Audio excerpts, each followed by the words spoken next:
Alright, please be happy. Let's get into this here. I wonder what Wellington will be like. There's voice acting. That's so hype. I love this already. Well, anyways, guys, welcome to Please Be Happy. I'm doing a live stream for this. I've never done that before, so I apologize. It'll be a little awkward.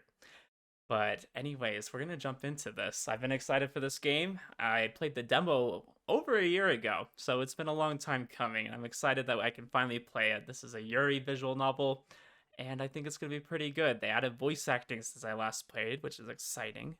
And let's see how it is. Fog settled over the forest, far from the villages and towns, and with it came silence. Birch trees shivered, pondering the weather, and dropped their leaves in fright. Streams bubbled unseen by man and babbled like the birds in the trees. In the middle of the forest was a grove, and in the middle of that grove was a log, and it had been years since it had fallen, once one of the proudest trees around, and now in death was home to an abundance of life. A line of frantic ants ran to and fro. Mushrooms, cloud-like and pillowy, sprouted across one side like a footpath for fairies. Nearby, an old toad flopped contentedly in the mud. And inside the deep, damp hollow of the tree, something slept. A traveler strolled into the grove. Their steps were slow and tired, and they spotted the log with relief, like a greeting an old friend. Weary from the day's journey, the traveler sat to take a rest. Whoosh! With a scrambling of nails on rotten wood, a shadow bolted from inside the log to the tall grass nearby. The traveler watched the brush rustle as a faint patch of fur appeared within. Hello there, friend. I didn't mean to disturb you. They held their hands towards the grass, offering a piece of dried fish. At first, there was no reaction, and then, first a snout appeared, quivering as it tested the air, then followed the rest of the fox, sleek and tawny, as she took several slow steps forward. Her amber eyes were alight with mistrust, but also with wild, wild curiosity. Sounds like an animal to me. The strangers sat unfazed, their offerings still outstretched. They dared to meet the fox's eyes, and in that glance felt something kindred. As the fox closed her jaws around the gift, a bond was made. Yeah, it's pretty easy to win over animals, I feel like. You just give them food, and they're like, ah, oh, okay, I'll take it. Maybe we aren't so different, you and I. The traveler returned the next day, and the day after that. Each day they brought some treat for their new friend. Each day the fox's steps grew a little more trusting. One day when the traveler arrived, the fox was sitting in the clearing waiting patiently. Hello, my friend. Have you been waiting long? Okay, I remember this part had a little bit of voice acting. The fox peered at the traveler. Her amber eyes were warm and trusting. She accepted her gift of meat, gnawing at the traveler's feet then and there. The traveler sat, imprinting into their mind the feeling of the woods beneath them, the clean air around them, and the tender bond of friendship. Where is your home, little fox? Is it here in this grove? Or do you come to see me too? This will be the last time, I'm afraid. Because I'll be going home tomorrow. Home is such a small place compared to the rest of the world. That's true. Yet, it's some place I can't wait to return to. Yeah, that's like one thing whenever I'm on like vacation, like I always have fun and I'm excited to be there, but then I just want to return home, you know? I wish I could bring you with me, little friend. I wish that you could see the world too. Your home is all around me though, isn't it? It's wherever the trees are, wherever the leaves fall.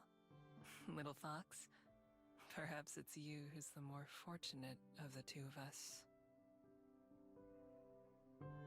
All too soon it was time for the traveler to go. And as they bade goodbye to the forest and to the fox, they knew that they would not return, but they would carry the memories of them always. The next day the fox was sitting in the clearing, waiting patiently. Chapter 1 of Foxes and Fables. Gosh, we look like the fox from Naruto, Kurama. We've now docked at Wellington Skyport. Thank you for flying with Kiwi Airlines, and we hope to see you again. Is that really what it is in New Zealand? They have Kiwi Airlines?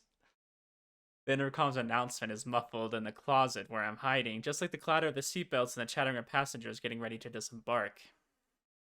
I look around impatiently, sore from crouching in here for, I don't know how long it's been. Hours for sure. The last few minutes always feel like they take the longest. Yeah, I feel like it's like that impatience you have when you're just waiting to get off the plane and you're like so close. You're like, I'm there, I'm landed. Can we get a move on here? Parade of footsteps begins to pass by outside my door. It's time. I listen carefully, waiting for a gap in the crowd. When it comes, I stand up and push the door open in a single movement. I give a wink to the shocked-looking lady that I stepped out in front of. She doesn't even have the time to gasp before I'm out of her sight.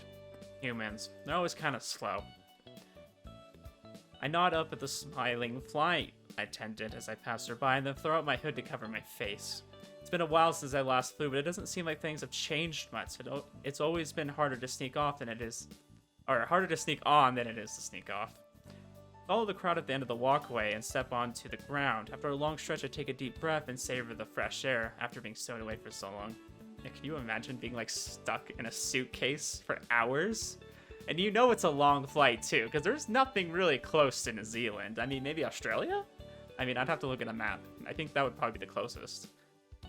Wellington Skyport, New Zealand. I made it. I'm so happy there's voice acting. It makes it so much better. I don't know about you guys, but I like it a lot. My breathless voice joins the pleasant hum of the skyport. A few clouds drift lazily overhead, almost within arm's reach. I doubt that. It always looks like that, but I really doubt it.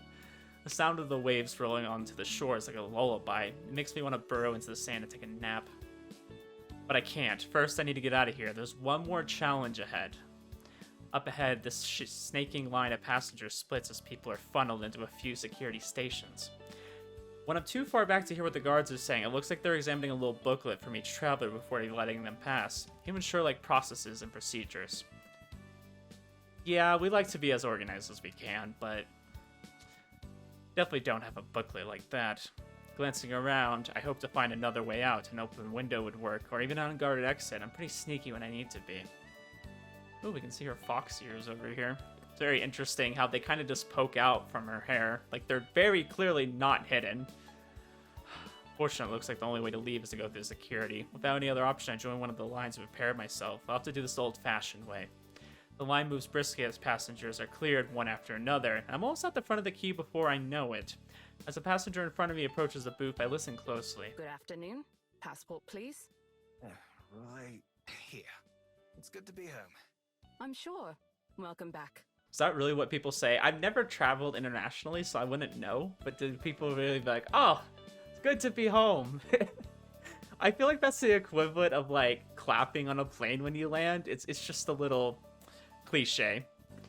He stamps something in the man's booklet and then hands it back to him, and he continues on out of the skyport. That's me. I don't know what they're gonna do to people without papers, but I don't want to find out. I'm sure it involves lots of questions, being escorted around, and other unpleasant stuff.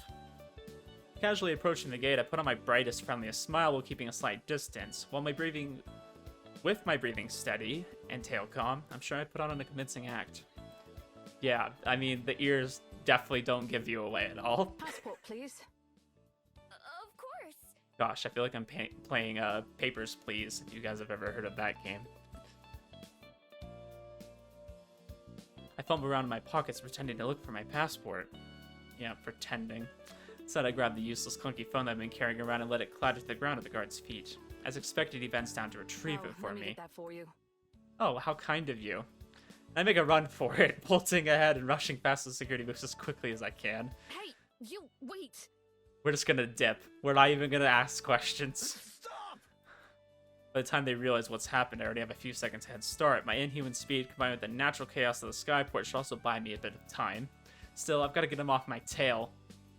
It's ironic because she can actually say that she has a tail. Oh, wow. So they're actually like just straight up introducing this screen. I remember they had a little map screen, but they've really improved upon this. Dashing through the skyport doors onto the road outside, I don't even have time to take in the city. Without stopping for breath, I run into the narrow streets while weaving between cars and shocked bystanders. Being seen by so many people like this is annoying, but it won't matter tomorrow. Putting the thought on my mind, I vault over a low wall into a nearby alley and land in a crouch. Out of sight, but only for a moment, I close my eyes and relax all my muscles. All feeling disappears except a slight warmth against my neck. My secret weapon. The unremarkable looking necklace is one of my only possessions, by far the most important. A certain one of the beads strung around my neck begins to heat up in response to my will, a soothing warmth flowing through my body. Now, I think if I remember correctly, this is like how she like transforms between her human form and her fox form. Hopefully she'll explain that. My hands and feet begin to morph first, the fur chasing out my arms and legs as they distort and shorten. This sensation was so bizarre the first few times I tried it, and it's amazing how it's become second nature by now. Closing my eyes, I let my body and head shift in return. The face is always a little uncomfortable, my once human face changing and lengthening into a snout with some difficulty. I'm just imagining one of those filters you can get that like turns you into an animal and she just like grows a snout.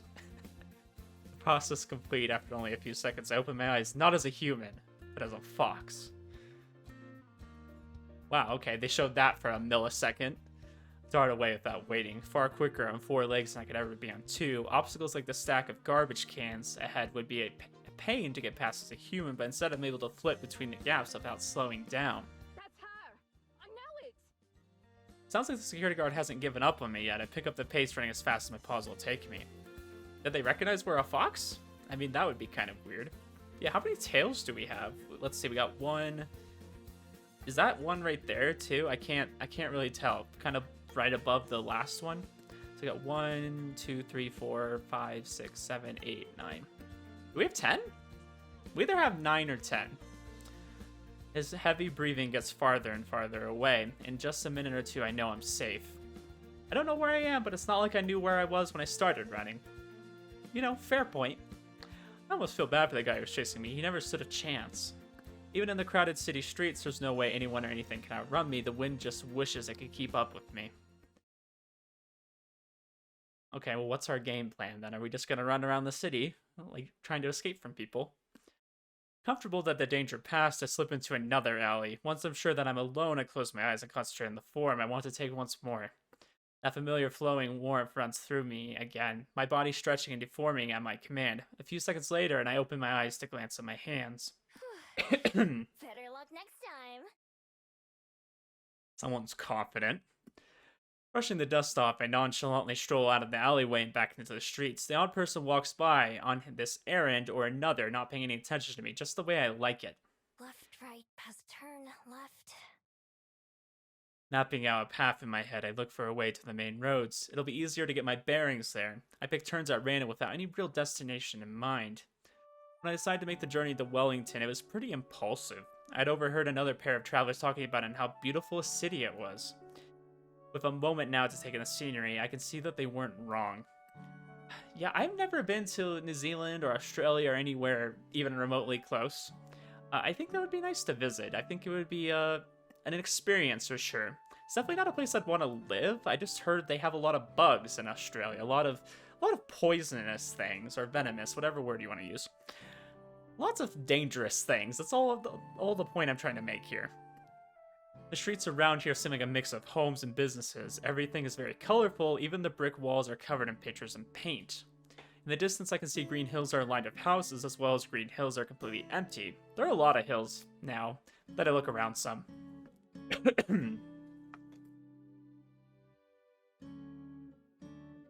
It freaking sucks. So my room where I record is way hotter than the rest of the house, so it makes my throat really dry.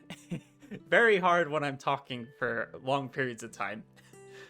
From just a few streets away, the sound of pedestrians and busy intersections floats my way. I head in its direction, taking shortcuts through yards and driveways when it's convenient.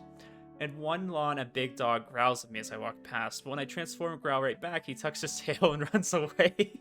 Dogs I always have had an understanding. After squeezing through one last narrow side street, I finally emerge onto what looks like a main road. There's no cars here, but tons of people on foot. I know that must be nice to have places where there isn't tons of cars everywhere. I feel like that's pretty rare in America. It's rare to find places where you just kind of have to walk through when we're talking about a town setting. There are brightly colored signs and decorations in most of the buildings. In the middle of the street, there are fountains and benches and trees and all that kinds of stuff. The best part is the variety of stores. When I stroll past a few of the windows and peek in, I can already tell that I'll be able to do most of my shopping around here. There are stores with food, with clothes, and with just about everything else. I don't have any money on me, but that isn't exactly a problem. What is a problem is that it's too crowded. Dodging a couple of security guards is one thing, but trying to escape down a busy street with lots of people could be too much even for me. I just have to remember where this place is and make another visit later. After all, the shops are closed, of course. Then a man in a bright coat hurries past me, talking loudly on his phone in a language I don't recognize. He's so distracted he doesn't even know when his wallet falls out of his pocket and onto the sidewalk. I notice, of course. So she's a thief, huh? You're just a little thief. Seizing an opportunity, I zip out and snatch it up. Prying open the black leather pockets, I find... Score. What did you find? A couple of bills and what I figure is local currency. I slide the money out and into a pocket of my jacket.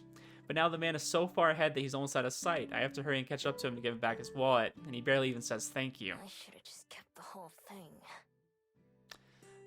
You know, it's nice to do the right thing, even when nobody knows you're doing the right thing. Yes, Light, I am doing a live stream for once in my life. I don't really know what I'm doing with live streams, but I am attempting it, so it should be fun. I head back to my bench and inspect my prize. Ooh, $15. Do they call them dollaroos? So my daughter watches Bluey, which is an Australian show, and I kind of just picture Australia and New Zealand to be very similar. I know it's bad and probably very, I don't know, insensitive of me to say, but they're just close, so I kind of like put them together. So I don't know if their currency would be like vastly different. I mean, I would expect it to be, but who knows? A blue bill and a brown one. I don't really know how much those would technically be. These feel sturdy, nothing like the paper I expected. 1, 0, 10, and 5. So 15. You know, good job, Miho. You can do basic math. I'm proud of you. 15 isn't much. I definitely should have kept the whole wallet. Oh well, at least this should be enough to buy myself something to drink. My thirst is starting to get the better of me as I haven't had anything since I snuck onto the airship. Following my nose, I walk down the busy street until I find one of the many cafes lining the path. The sign hanging above its front door has a picture of a bell on it. A charming bell rings out from above the door as I enter. I can't help but savor the wave of refreshing, cool air washing over me, which feels even better after so much running. Hiya! Welcome to the Bell House. Ah, yes, I remember the very interesting characters. Like, what exactly is going on with her hair? Does she have something coming out? Is she a wolf or a fox too? Both Australia and New Zealand call their currencies dollars. Thank you. I just would have no idea. Like I said, I want to visit. I think that'd be cool. I don't really know too much about the culture there. I think it'd be fun to visit. My wife really is into cruising right now. So maybe we'll take a cruise there someday. That would be fun. That way I can visit without having to commit to actually being there. Welcome to the Bell House. The barista behind the counter is the only person in the store right now, and as I nod in greeting, and she leans forward with a cup in one hand and a pen in another. What can I get you? We're having a special on affogatos if you want to try one. Affogatos. Usually, they're like $7, but today, they're only 5. Wow, that's actually a pretty good deal. I'd like a... I have no idea what an avocado is, though. It sounds strangely familiar because it sounds like avocado. Bad joke.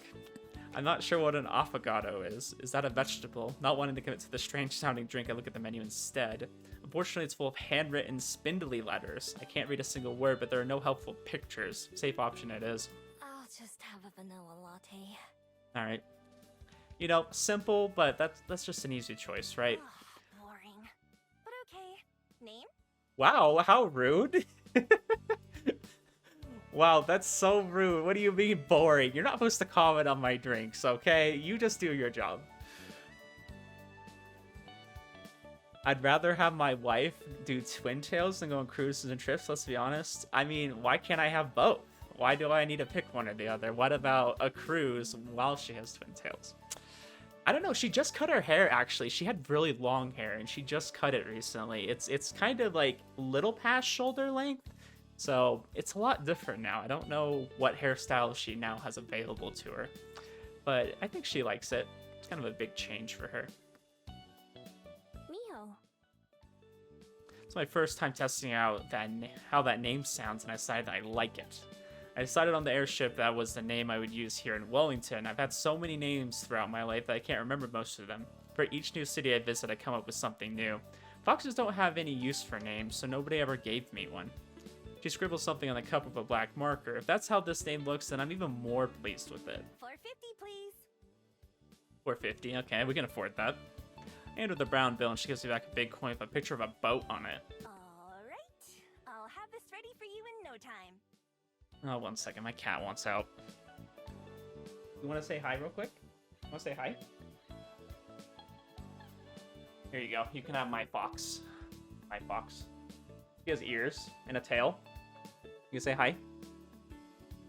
Alright, I'll let you out real quick.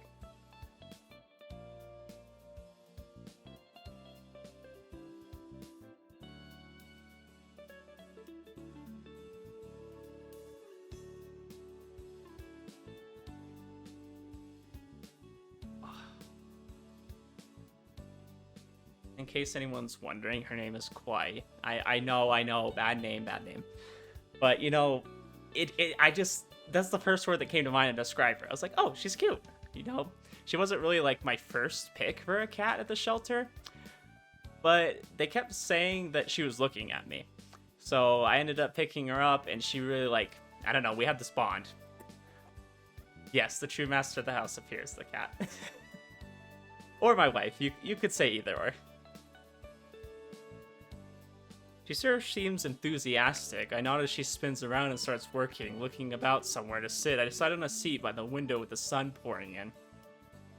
You know, I either like to sit outdoors if it's a really nice day, or I like to sit near a window. I like light, as long as it's not blinding. It usually is, so. Near the entrance of the cafe, there's a wire rack with a stack of maps and tourist pamphlets, so I grab one of the maps before taking my seat.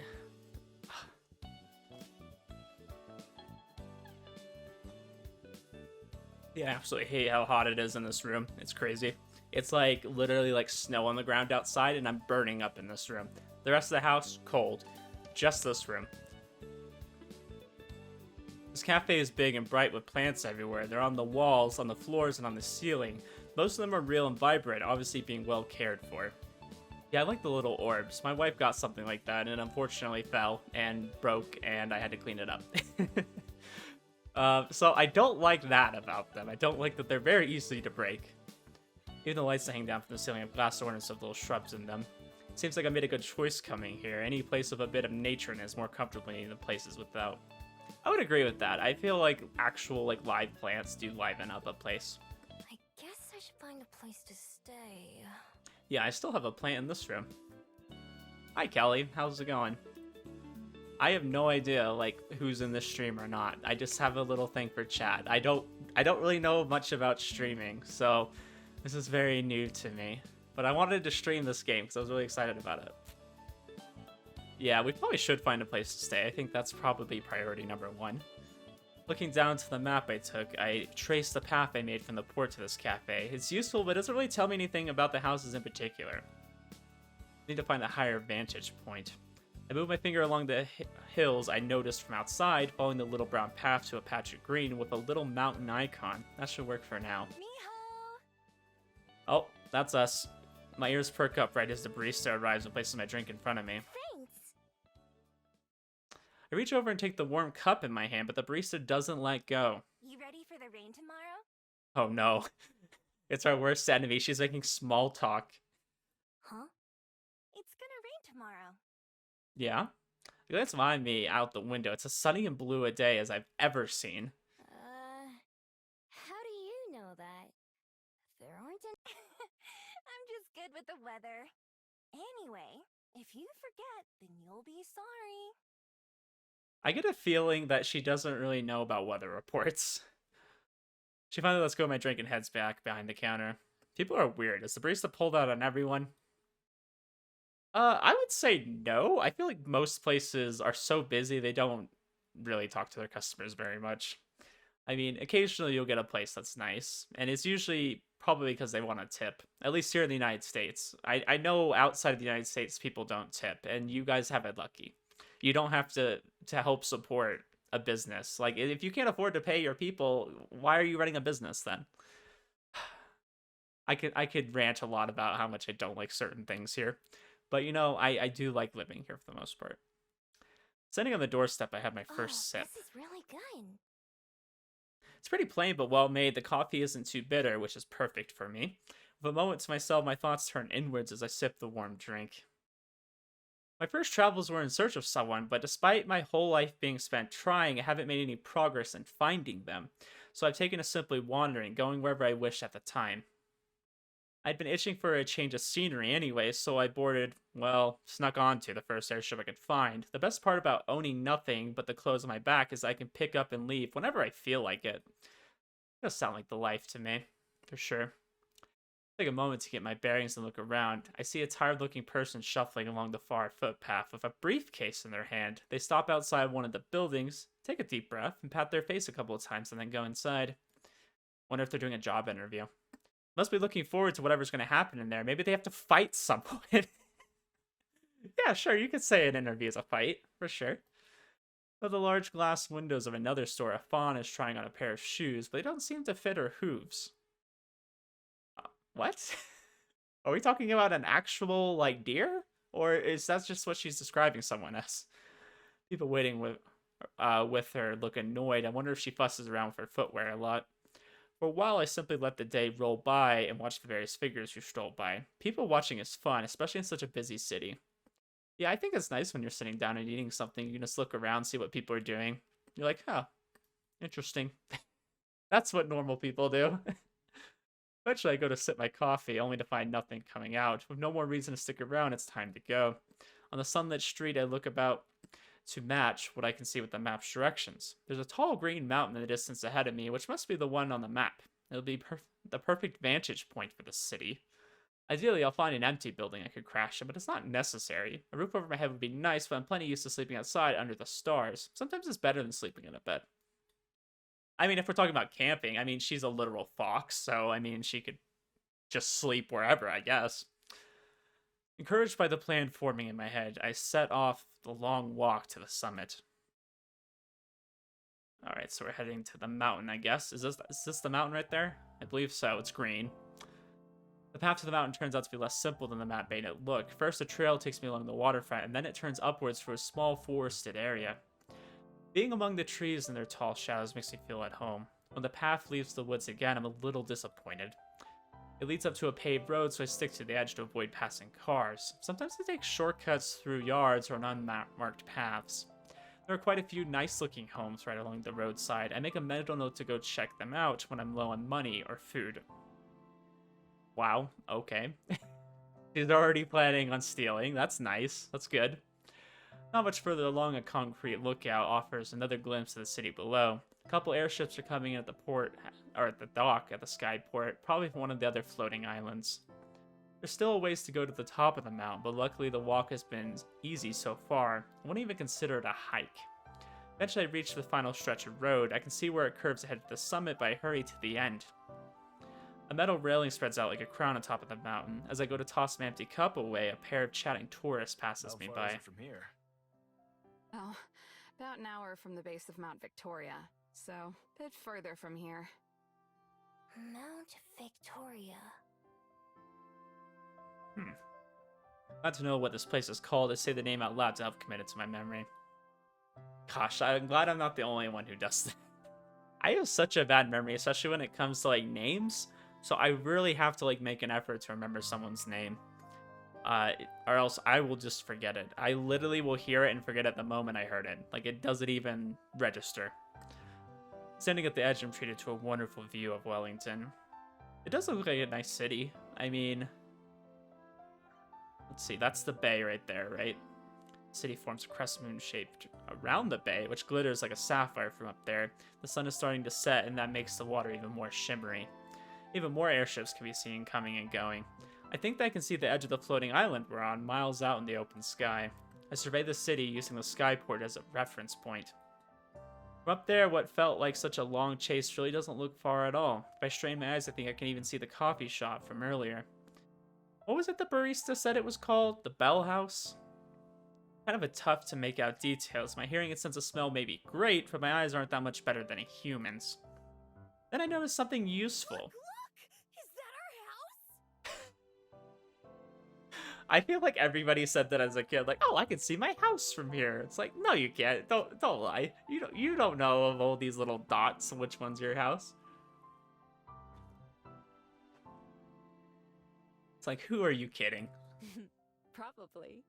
What can you see from here? I see Dad's car! Not too far away, there's a little kid using a pair of metal tubes attached to a post. His mom is helping him aim it at the city. It must be something that improves your vision. The moment the kid and his mom leave, I hurry over before someone else can get to them first. When I press my eyes to the same spot that the child did, though, all I can see is black. I tried moving it around, but it doesn't change. Is this thing busted? Some text is printed on the side. I have no idea what it says. There's a small slot, though, with a picture of a coin next to it. Lucky for me, it's the coin that has a 50 on it. There we go, we just got one. Oh no, I do need a moderator. Light, be my moderator. I don't know how to make you one, though. How do I do that?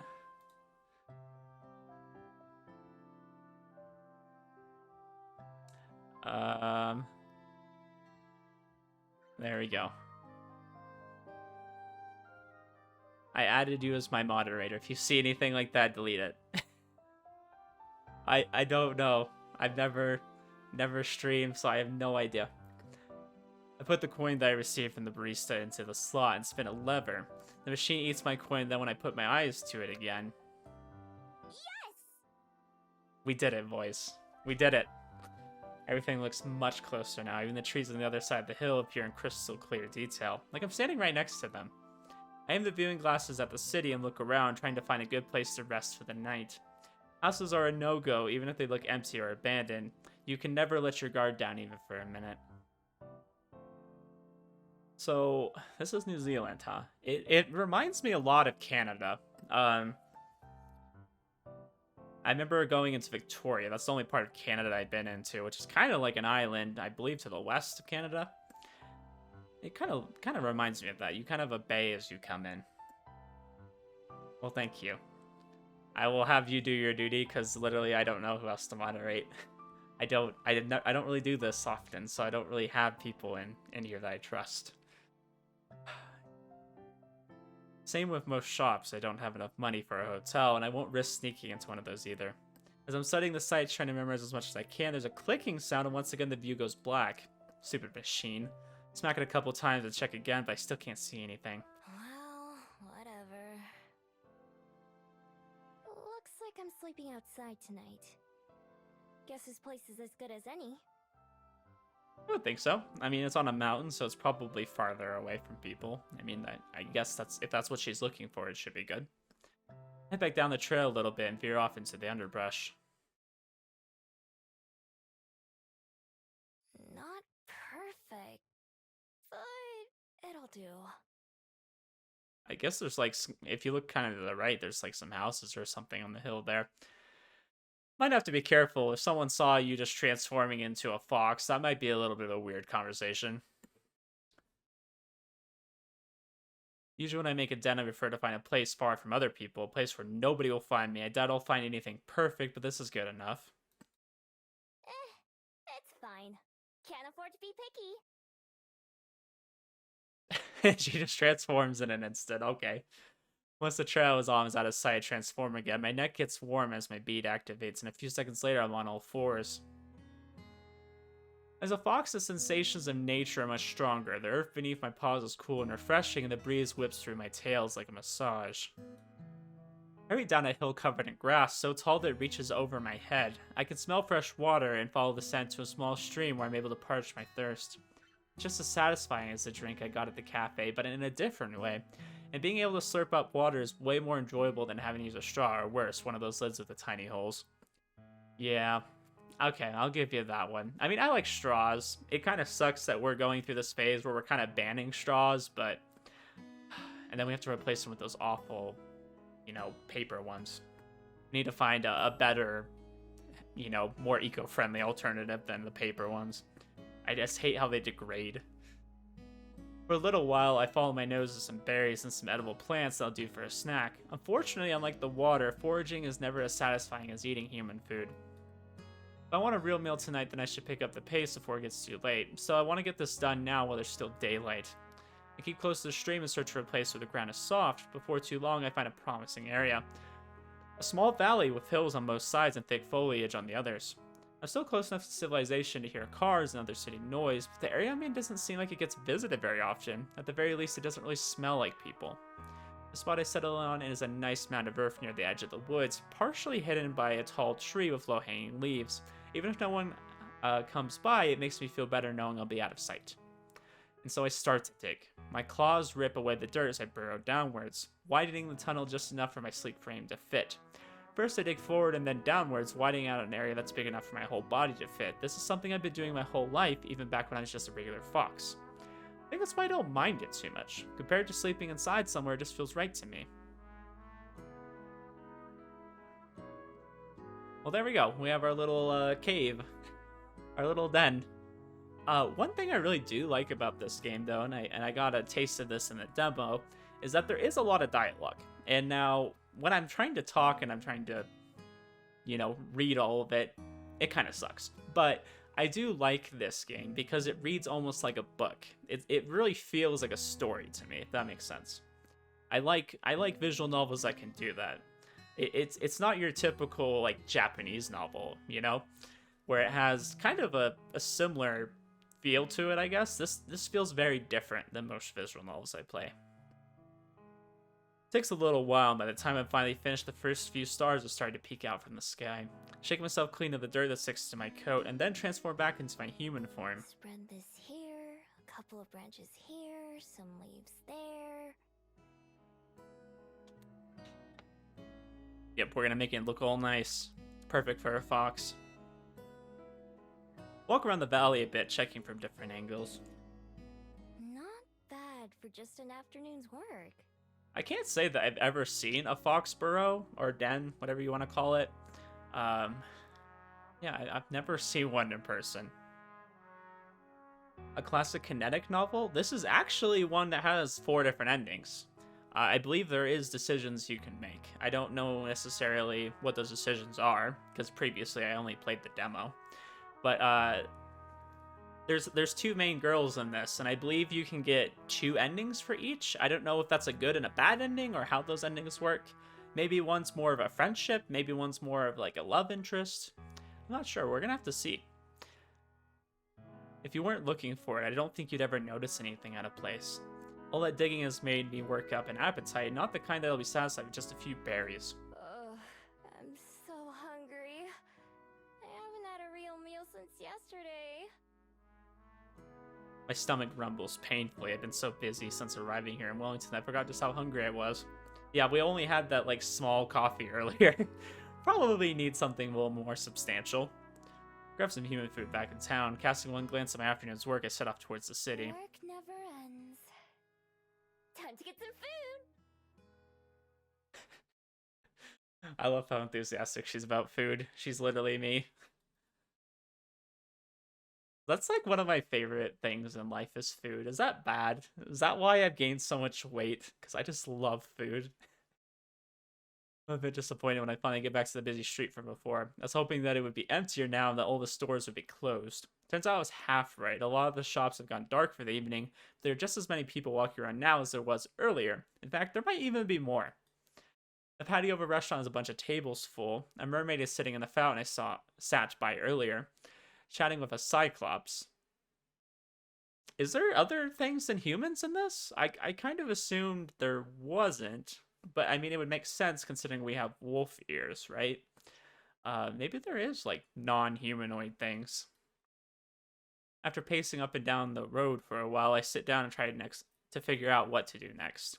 I guess that would make sense, because the barista has, like, kind of white-looking ears.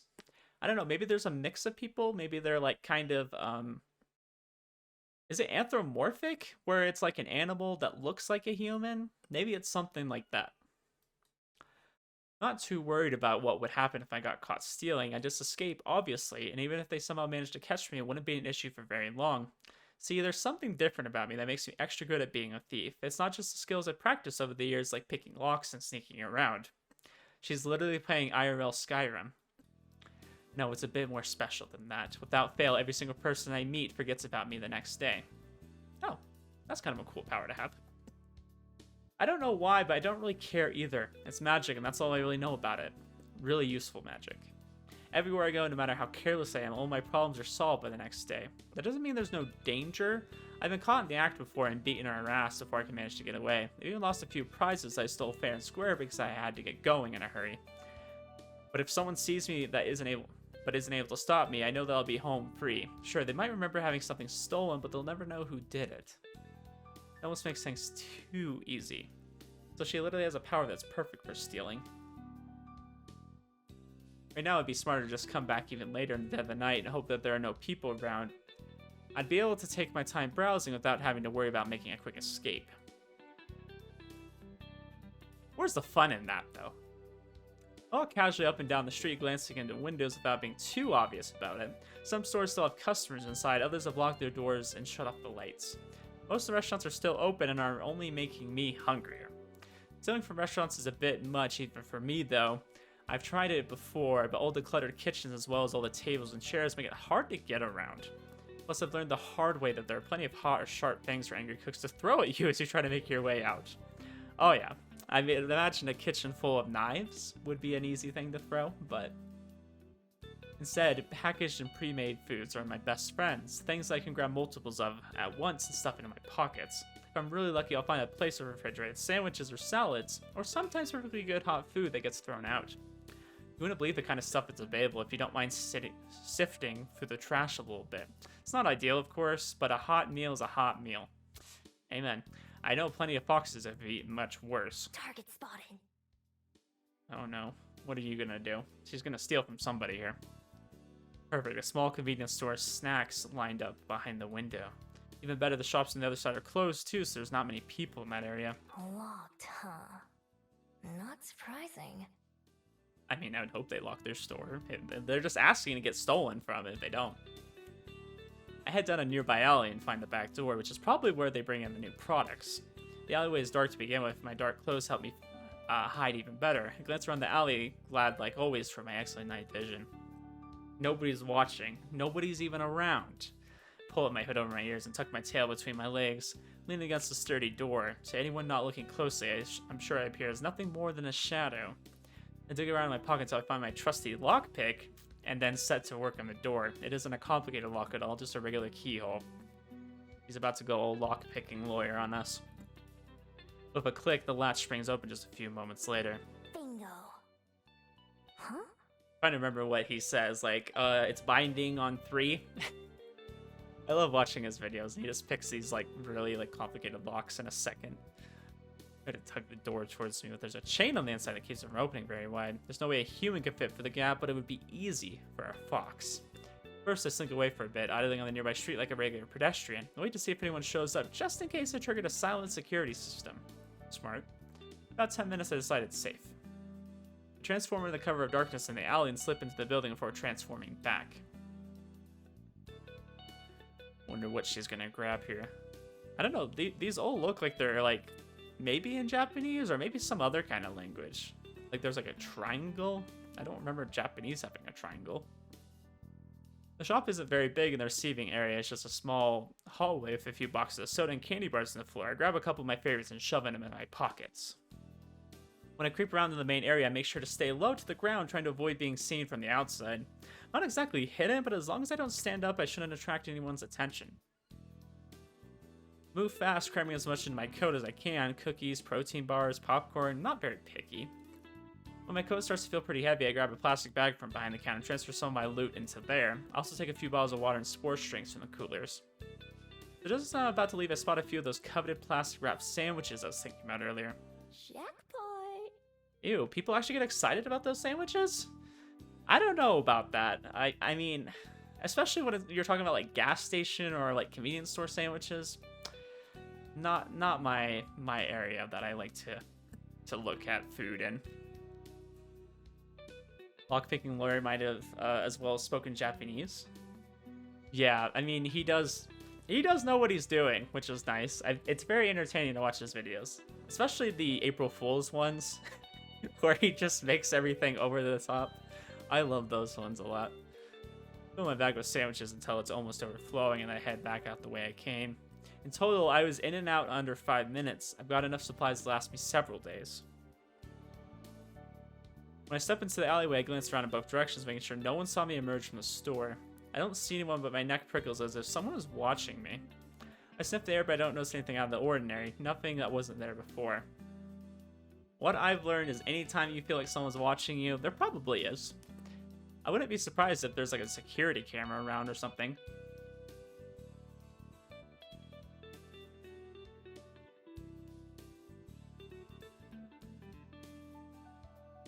Oh, was that an owl? Suddenly there's a flap of wings and a bat flutters. Oh, it's a bat. Okay. Now the shadow goes right over my head and disappears from sight up the street. Oh, that's it? I let out the breath I'd been holding and started making my way back towards the mountain where I made my den. I let the bag swing from my arm as I walked, whistling a song I'd heard from earlier, not able to keep a smile off my face. All in all, not a bad first day. I've got a nice nest, food to spare, and plenty of places to explore tomorrow. There have been plenty of days in my life where I had none of those things. Yeah. I'd wrap one of the sandwiches I grabbed and take a bite. Nothing beats the taste of hard work. I mean, I guess you could call it that. You literally just went around stealing other people's hard work. I hope Wellington continues to treat me well while I'm here. So tired. I'm gonna sleep so well tonight. And pack everything I got from the store, as well as the treasures I always carry with me. My lockpick, my wallet, and a few pretty stones. The only thing I leave in my jacket is a small scroll. Can't get that damaged or dirty. Change back into a fox and dig another hole near the entrance to my den. This one is much simpler and shallower, and I buried some of the snacks I stole before covering them back up with dirt. Not like anyone's gonna come by and swipe my things, but better safe than sorry. I stole this myself after all. I like how she's so proud of that too. Don't want it being stolen from me.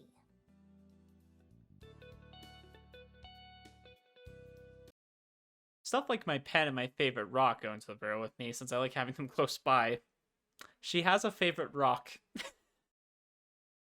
Oh, I love it. Was it the 80s when people like had pet rocks? There was like this whole thing where they were actually selling something called a pet rock. I'm so glad I wasn't around at that time. Can you imagine? I mean, we do worse things nowadays, let's be honest. I think we have weirder habits than having a pet rock. I think that's actually pretty tame. Like, we literally buy people's bath water, okay? I think that's weirder than anything else you could do out there, is buying someone's bath water. Like, I can get a bottle of water and drink that. Why do I need bath water? I know what they use it for.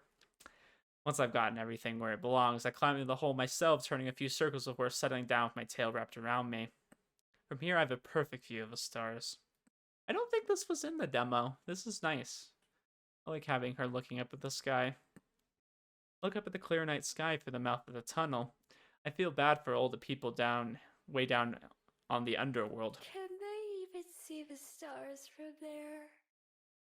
I've never been to Underworld, so I have no idea. I can't imagine falling asleep without them. Comfortable and safe, I close my eyes and quickly slip off to dreamland. Wake up to trouble, or at least a threat. Ew, do they actually? That's gross. I don't know. We buy weird things. I'm just gonna say we as humanity. We all do weird things. Surely, I'm sure it's only mornings I peer out my burrow's entrance, but the sky is already dark and foreboding. My attention moves from the ominous rain clouds to the trees outside my den, their branches shaking in the strong breeze. I can't believe that girl from the cafe was right. Yep, it's gonna rain. Real quick, what does this do if I press this? Oh, that's nice. It gives me little options. Would you say the sound is okay? Do I need to turn up the sound? Like, can you guys hear the voices okay? I have no idea. It actually was, like, pretty quiet, I feel like, when I loaded up the game, which is unusual. I usually have to turn it down because it's, like, blasting in my ear. Coming up the tunnel and out into the open, sniffing the air just tells me what I already know: a storm is coming in fast. But also, another scent plays on my nose, one so faint I almost brush it off before taking another smell. Surely I'm wrong. There's no way that. Lowering my snout to the ground, I investigate the area and decide that I'm right. Change into my human form and look around. Someone's been here. Uh-oh. So we're still being spied on, it seems. Wonder if it has to do with that bat we saw earlier. Someone's definitely been here, but the scent isn't a human. It's vaguely familiar, but at the same time, not like anything I recognize. And it definitely wasn't here when I went to sleep. They also come in the night and stop right outside my den. Were they watching me sleep? What is up with that? Everyone always watching other people sleep. It's some really weird Twilight stuff. Must have come here in the night and stopped right outside my den. Oh, crap! Uh-oh, is our food gone? As a fox, I dive back into my hole to make sure everything's still there. My heart pounds in my chest, but nothing appears to be missing. I also checked the spot where I buried my stash from last night, but that hasn't been disturbed either. Oh, that's good, I guess. I breathe a sigh of relief. If any of my stuff had been stolen, I'd be so mad. You mean the stuff you stole in the first place? I hate to tell you, it was not really yours to begin with. That still doesn't answer the question of what they want, and that's even more concerning. I'm a pretty light sleeper, and usually the slightest sound or motion will wake me up. I remember hearing like a comedy show once about what would be worse than getting your house broken into and getting something stolen would be like if your house got broken into but they didn't steal anything. You'd be like, what did they do? Or what if they like did something so minor, like they took a battery out of your remote and you're just like trying to turn the TV on but it won't work. Just like slight inconveniences. So if someone was able to sneak up on me, even I would have been impressed. Impressed and a little bit worried. I've got a more pressing issue right now, though, and I stare up at the sky in disappointment. I hate the rain. I don't know, I grew up somewhere where it rained all the time. It's definitely inconvenient when it rains a lot, like all the time. So I used to live in Oregon, United States. For anyone who watches me who's outside of the United States, apparently I have a big following outside of the United States, which is crazy to me. Apparently Oregon rains a ton, and I live there, so I should know. And it's kind of like Washington. If anyone knows Washington State, Oregon's right below it. Okay, and it rains both of those places a lot. And then you go even more south. You go to California, and it doesn't rain there at all. Really strange. But I grew up with a lot of rain, so I wouldn't say I hate it. Definitely gives you seasonal depression. I'll say that when it's raining a lot. It can be rather depressing because the sky gets all gray, it's raining, you can't really do a lot of outdoor stuff that you would normally do. You know, it is how it is. Yes, I would agree with snow being more inconvenient for sure. There's a little bit of snow outside. It's kind of melted because it snowed and it stuck for one day, and then it's kind of been melting ever since. But I'll definitely say to get around places, snow is a lot harder to do. I would have found a different place to make my nest and hide my supplies if I'd known this would happen. Instead, both burrows will probably just be piles of mud by the end of the day. I should have found a place with a roof after all. Well, you know, it's never too late. It's a new day, right? I fill my pockets with most of my important possessions and some of the food I grabbed last night. Everything else I wrap as tightly in the plastic bags as I can and bury them in my den. Hope I can find somewhere fast and then move everything else over before it gets ruined. An abandoned house would be perfect, or some other place where I'd be able to hide. After finishing packing up, I'm just about to get going when a loud flapping sound overhead catches my attention. I expect it to be a bird, but instead it's yet another bat. Interesting. Almost like it's not a coincidence. Strange. This one is even bigger than the last one I saw last night. Its wings are way longer and I was about to say noisier. Can even hear it squeaking something as it flies past. Some people say bats and foxes are similar. They are? I've never heard anyone say that. I watch it fly around for a little while before it takes off towards the city. Maybe it knows somewhere to stay. Guess I'll follow it for now.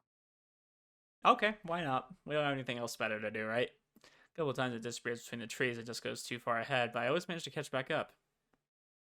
Eventually, we're out of the woods and back into civilization, where a car whizzes right past me. There's a sidewalk here and other people walking around. Most of them look up at the sky nervously, though, and everyone seems to be in a hurry. Guess I'm not the only one looking to get away from the rain. More people seem to be going in the direction I was headed than anywhere else, so I stick to that. By now, my winged guide is almost out of sight, just a little black speck in the sky flying into the distance. Farther up this road, there's a slope that leads to a big, fancy-looking building. Doesn't look like a shop or a restaurant, or at least not one I've ever seen, but there are so many people going in and out that it has to be open to the public. That's good enough for me. It'll give me somewhere dry to spend some time, and maybe I can learn something useful. Plus, places like this usually have plenty of valuables inside. If I'm lucky, I might be able to find something to fund in my next few days. After all, the bigger the target, the less likely they are to notice something's missing. I suppose. Depends on how much they value their stuff, right? The sturdy oak door isn't as heavy as it looks, a firm push being enough to heave it open. Gingerly stepping inside and out of the rain, I'm greeted by books. Lots of books. Books on shelves, books on tables, books on the floor, books everywhere. Yeah, that sounds like a library. The place even smells of musty old paper, and the dozen or so people inside are mostly leafing through pages in the aisles. The odd silence about the building is striking, given how many are around. It doesn't look like a shop, so I assume this must be a library. I've heard of them, but I've never been at one. No point since I can't read and all. But it's warm and cozy and very dry, so it'll do just fine. There's a desk near the entrance with a computer on it that I assume would be where I check in. It's unattended, which is good for me. I take a seat in an empty chair nearby and sit back just to observe for a bit. There's plenty of people, but it's not too busy. Lots of empty, unwatched spaces. Most folks seem to be here alone or in small groups just to keep to themselves. Not much conversation going on, and what there is all whispered. Nobody gives me a second glance, which is a good sign. It means I'm probably not breaking any rules just by being here. Yeah, I found libraries to be pretty chill places. I mean, you can just kind of go in there, do your own thing. Nobody really cares. As long as you're not like making a bunch of noise or being distracting. Peek around the corner to see what's back there. All I can see are some shut doors, and at the very back a staircase. Ah, we got a picture of a certain character. I glance around to make sure no one's watching. I sneak down the hall and try a couple of doors. All of them are locked. I could probably pick them, but if I wanted to. No sense trying to do that now, though. Is there anything more valuable around? An antique clock or vase would be perfect. Sadly, it's almost all books. Books and small trinkets that look pretty worthless. Not even worth the trouble stealing. At least it's got a roof. I do spot a couple of promising items, like a set of old coins, and memorize their locations. Wander back into the main area. Where I came in, outside it hasn't started raining yet, but it's only a matter of time. The wind is loud and gusty, and even opening the door is enough to make me shiver. If nothing else, I can probably wait out the rain here, but my poor abandoned snacks back at the den. What a waste. Can't do anything about it now, though I should keep looking around. Move slowly through the area, never going beyond what seems to be the public area. I pretend to inspect a few books, taking them off the shelves and flipping through the pages, but I'm actually mapping out the place in my head. Doors, windows, and potential places to hide. Things like that. Sounds like some John Wick stuff, you know? You walk into a room as a hired assassin, you know? You're always like looking for ways to get in, where people could get out, you know? I had to make a dramatic escape from anywhere. At this point, planning an escape route is just a habit. Overall, I like what I'm seeing. Even with the locked doors and off-limits hallways, there are a lot of nooks and crannies that would make good hiding spots, especially as a fox. From the thick dust that coats a lot of these areas, I can tell they don't get a whole lot of visitors. If I'm careful, I might be able to go a whole week or more without being noticed. As long as I can get in and out of the building easily, that is. And with the huge windows that line the back wall, that seems easy enough too. I weave around a couple of shelves that are taller than I am, heading for the far back corner. I peer around the corner of the last aisle just to make sure I'm alone. But I'm not. Ooh, it's Aspen. Oh, sorry, spoilers. I remember her name from the demo. We do get introduced to her, I believe. At a small table by the window sits a woman with a small book in her hand resting against her fingers. She's perfectly still, but mouths the words on the page as she reads, like she's tasting them instead of just seeing them. It's an interesting way of describing that, but sure. Her expression has the distant look of someone way off in their own world. far away from this one. She looks so at peace that I think she must belong in that other world. She's beautiful and elegant in the same way as a painting, with the light from the window shining on her like a display. I duck back from the bookshelf, pressing one hand to my racing heart. My other bumps against one of the books on the shelf, and it falls with a dusty thump. Cursing my clumsiness, I silently back away in case she decides to investigate, but she doesn't leave her chair. I suppose it's nothing. She turns and gazes out the window at what, I don't know. A moment later, she returns to her book and leaves the world again. I stay hidden, my face still burning a little bit. Yes, I think this will be the perfect place to spend some time. Yeah. Oh, wow. That's a big boom. I definitely spent a lot more time at a library as a kid. I feel like nowadays as an adult, I'm like, if I really want to read a book, I'll just buy it myself, you know? But, you know, the library's a great place. It's really nice, especially if they have what you're looking to read. I feel like I just wanted to read manga, and, like, libraries have very limited manga selections. Like, if you want to read something very mainstream, you can probably find it there. Like, I used to read Yu Yu Hakusho there. The good series. Probably still should finish the anime one day, but, you know, that's how it goes. Suddenly there's a much louder boom than the one I caused. As thunder rumbles outside, a few people look around the library, startled at the sound, and look around. Sighing, the girl in the chair pulls the window beside her closed, the first drops of rain falling down a minute later. I'll investigate the windows later. Right now I don't want to bother her, so I head back to one of the plush chairs on the other side of the library and take a seat. I could be here a while depending on how long the rain lasts, so I may as well get comfy. She's gonna look like the comfy lo-fi girl here soon. I find a few books that have more pictures and words and curl up in one of those soft chairs to flip through them. There aren't as many of those ones, and I go through the stack pretty fast. It takes long enough for the rain to start, though.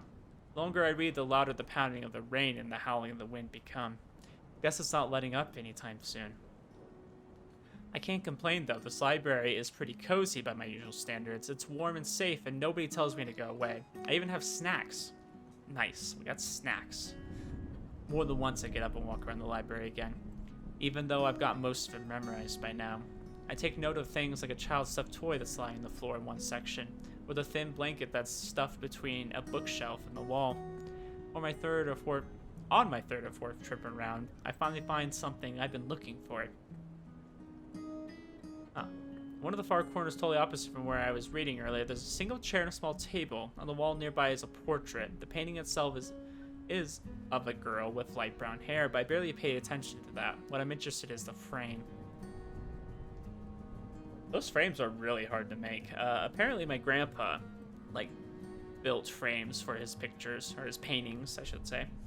And they're very intricate. There's a lot of detail that goes into those. I'm like, yeah, they're probably worth some money, for sure. It's lovely. It looks like it might be made of gold. It certainly shines like it. It's carved intricately into the shape of waves flowing up and down. It's gotta be worth something. I don't know, I feel like that's an item that would be very hard to sell, though. Like, you gotta find someone who would be interested in that, you know? I pretend to not pay much attention to it as I make my way back to the table, and there are too many other people around for me to be able to sneak it out. It's too big to fit under my jacket without being obvious. That just means I'll have to come back some other time, maybe once this place is closed. The hours pass by and the storm continues. I'm kind of disappointed about losing a whole day, especially so soon after arriving, but it's not like I'm in any sort of hurry. I pat one of my pockets, feeling the familiar and reassuring weight of the paper scrolls that's tucked away there. The scroll is one thing that's close to a purpose that I have, and it's not particularly urgent, or at least I don't have any way to deal with it faster. I spent a long time reading, but the rough weather outside continues. At this rate, I'll be sleeping in a puddle of mud tonight. Unless... Quick check shows that all the other library patrons have left. It's not empty, but it's not nearly as full as earlier. Guess some of them decided it was worth braving the rain. Looking as nonchalant as I can, I get up from my seat and pretend to browse again, slowly moving through the shelves. The reading girl is gone now, although she's not what I was looking for. Instead, I pick up the dropped toy and blanket that I spotted earlier, and then head to one of the out-of-the-way hiding spots I picked out before. It's on the floor between a shelf and the wall, and has a bit of carpet to help make it softer. Even better, it's between two corner shelves, meaning that it's practically out of sight if you're not looking for it. Working my way between the furniture and lie down, using the toy as a pillow and draping the blanket over me. I toss and turn a few times before finally settling down. Yep, not bad at all. Even though I haven't done much today, I'm always down to take a nap. Me? I can relate to Miho so much. She's like, I love good food, I love taking naps. I'm like, yep, that's me. I can pass a few hours with sleeping, wake up once it's dark, and then grab the picture frame and be on my way. I'll have to rebuild my den once I get back to it. That's a problem for future me. Yep. I yawn, staring up the ceiling until my eyes get heavy. Maybe today won't be a total waste after all. We'll see about that. The soft sound of cloth rustling wakes me from a dreamless sleep. How did someone sneak up on me twice now? I don't know how long it's been. The sky outside has darkened significantly, and the stars now twinkle outside the window. Uh-oh. It's a certain somebody. No time to react as the sound comes closer. I hear no footsteps, but suddenly a woman steps into view. Her clothes are pure white, making her stand out like a ghost in the dark library. Her cape rustles again as she reaches towards one of the shelves. One of the shelves I'm hiding behind, to be precise. Gingerly, she moves 2 books aside and then slides another book in the space she created. She handles them like precious treasures and might break if she's too rough. I stay perfectly still, afraid to even breathe in case she notices me. My heart beats wildly as she slowly and deliberately looks over the shelf, examining their titles before taking a book from the second lowest row. Through the gap she creates in the shelves, her eyes meet in the darkness. Oh no. It heads up as she steps around the shelving between us to get a better look at me, preparing myself to leap away if the need arises. The carefully memorized layout of the library flashes through my mind as I frantically plot the best way to flee. Yeah, I'm guessing she hasn't had really good experiences with other people, because it seems like she's very skeptical of them. I mean, to be fair, she does steal from a lot of people, so I would imagine most humans aren't a huge fan of her. Food and naps, a productive day indeed, yes. Only the most productive days for Miho here. Even as I prepared my escape, I could see her taking in everything about me. The stolen blanket, the makeshift pillow, me generally disheveled appearance. Or my disheveled appearance, I should say. And she opens her mouth, and I brace myself with a verbal attack that's sure to come. Hello there. Hello. May I ask why you're sleeping on the floor? It's comfortable? Doesn't matter what I say, distract her just enough to get away. I don't have anywhere else to sleep. I thought so. She leans down and offers me a hand. I look at it warily. I don't take it, but I slowly stand, letting the blanket fall to my feet and trying to subtly get in position to run. I have an extra room on the second floor that you're welcome to borrow, if you'd prefer that. You know, that does sound better than sleeping in a den, that's for sure. Otherwise, you're more than welcome to remain here, on the ground. I apologize for waking you. I apologize for waking you. I'm just casually sleeping in the library. With a smile, the oddly calm woman steps away and busies herself organizing another row of books. She probably expects me to let my guard down and take her offer. I'm just a stranger, someone who broke into her library. There's no reason for her to treat me kindly. My years of experience, there are plenty of those. Tell me it's a trap. Thanks, but no thanks. I'll just be going, actually. Sorry to bother you like this. I hurry past her, shoulders tense, as I expect her to grab me or try to stop me. She doesn't, though. One time I glance back, she's watching me with a strange expression I don't recognize. Looks like an expression of worry. Probably not something that she's used to seeing. When I get outside and away from the library, I breathe a sigh of relief. Whew, that was close. I'm not falling for that one again. The last time I let someone feel sorry for me and accepted a place to stay, I woke up to them trying to empty my wallet. Oh, maybe a thief, but at least I do it honestly. I think that's an oxymoron. Wouldn't try to trick someone like that. It wasn't the first time someone tried to fool me and take advantage of me either. Still, it's a shame to lose such a nice hiding place. Maybe I'll give it a couple of days for that woman to forget about me, and then try again. If she wasn't lying about there being an empty room on the second floor, then maybe I could sneak into there. Devious. I like it. Tonight, though, I'm on my own, shivering around my coat and tail tightly around myself as I think about what to do next. The rain has stopped, although it's still cold and cloudy. My stomach grumbles since I haven't had anything other than snacks all day. Ugh.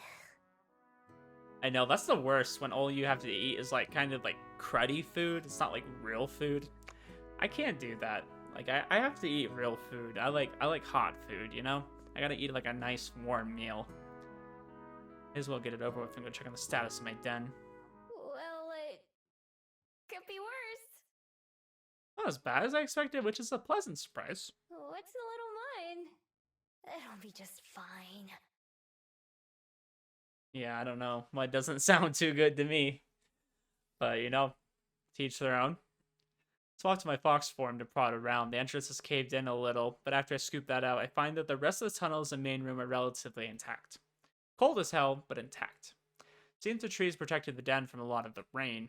It takes me a while to find the spot where I buried my stash, since the stick I used to mark the spot got washed away. Eventually I locate it, though, and start digging. The cold mud makes my paws dirty and sore, and little flecks cover my fur. After I finally reach the soggy plastic bags, I shake myself clean before opening them as a human. Some water has seeped through, and I open the spoiled items before tossing them away. I'm not too picky, but I have plenty of other snacks to choose from. Eat up, birdies. A few of them swoop down to inspect the offering. I scarf down a quick meal of cookies and unwarmed soup. Ew. Along with some cold water from the stream. At least the water is satisfying. Then, even though I just woke up from a nap not too long ago, I shift back into my fox form and crawl into my den and curl up. I'm sure it'll be a while before I fall asleep. I don't feel like going back into town. I've had enough excitement for one day. This isn't all that bad. Regular foxes without magic powers have it way worse than I do. Although back when I was a fox, back when a fox was all I was, I wouldn't have really cared. This day, I'm not sure what it is that makes me different. I used to be just like them, no desire to go beyond the forest or anything, and then one day I became whatever I am now. All I had was my necklace, a small scroll that I can't read, and the memory of the person who had given it to me. They were so kind to me that stranger in the forest, they wished me well even though I was just an ordinary fox. Somehow that didn't seem to matter to them. I never even knew their name, just their face and their voice. But I know that I'll recognize them when I see them again. It's just a matter of finding them. So since then, I've been looking and surviving. Looking for them is what keeps me going. It's enough to live for, and if I wasn't, I don't know what else I'd be doing. Guess I'd just be surviving, if that was the only thing. I think I would rather have just stayed a fox. Yep, you know, you gotta thrive, not just live, right? I mean, you gotta make life interesting. There's gotta be some purpose to it for you. If you're just going about your day, just trying to get enough to eat so that you can keep going, that's a pretty sad life to me. I feel like it's a lot more exciting when you have goals and things you're looking forward to and things that make you happy and maybe sometimes even sad. You know, I think everyone has their bad days. I know I've had my fair share in life and I still continue to have them, even though I have lots of things to be happy about. Standing outside my den in human form, I take stock of how things stand. The sun's thankfully out this morning, but everything remains damp from the ground to the muggy air itself. The chill on the breeze is the worst, making me shiver every time it hits me. The Bell House was pleasant when I visited a couple days ago, so I decided to head down towards the main street and get a coffee there while working out on my next moves. There's got to be visual novels in life. I would agree with that. I mean, I really enjoyed them. Some more than others, of course. I'm trying to find which ones I really value the most. I've played quite a few now. At least I'd like to think so. I'd probably get somebody out there who's like, you haven't played any. But I played quite a few, especially before I even started doing visual novels on this channel. I played some. Steins Gate's still my favorite though, but I'm kind of biased. It's just my favorite. Going to the door of the cafe, I pause and wipe my feet on the mat outside. The human fascination with surrounding themselves in concrete makes a little more sense as I work the mat off my feet. With that, I finally head inside, only to stop in my tracks as the door shuts behind me. Uh-oh. Finding her again, huh? Standing behind the counter is the same girl who I saw reading in the library yesterday. Talking with a customer as she takes their order, the gentle aura about her is unmistakable. The person in front of me finishes their order and I step up to the counter. Good morning. Welcome to the Bell House. I love their accents, though. It's so great. I'm sure I'm sure for people that live there, it's like, that's just my normal voice. Apparently Americans have an accent. I didn't know that. It's weird to hear that, because I don't know, I think of my way of speaking as just kind of like normal, I guess. But for other people, maybe it's just weird. Maybe it's just I pronounce things a certain way. Very strange to think about that. What can I make for you today? Oh, hi. I'll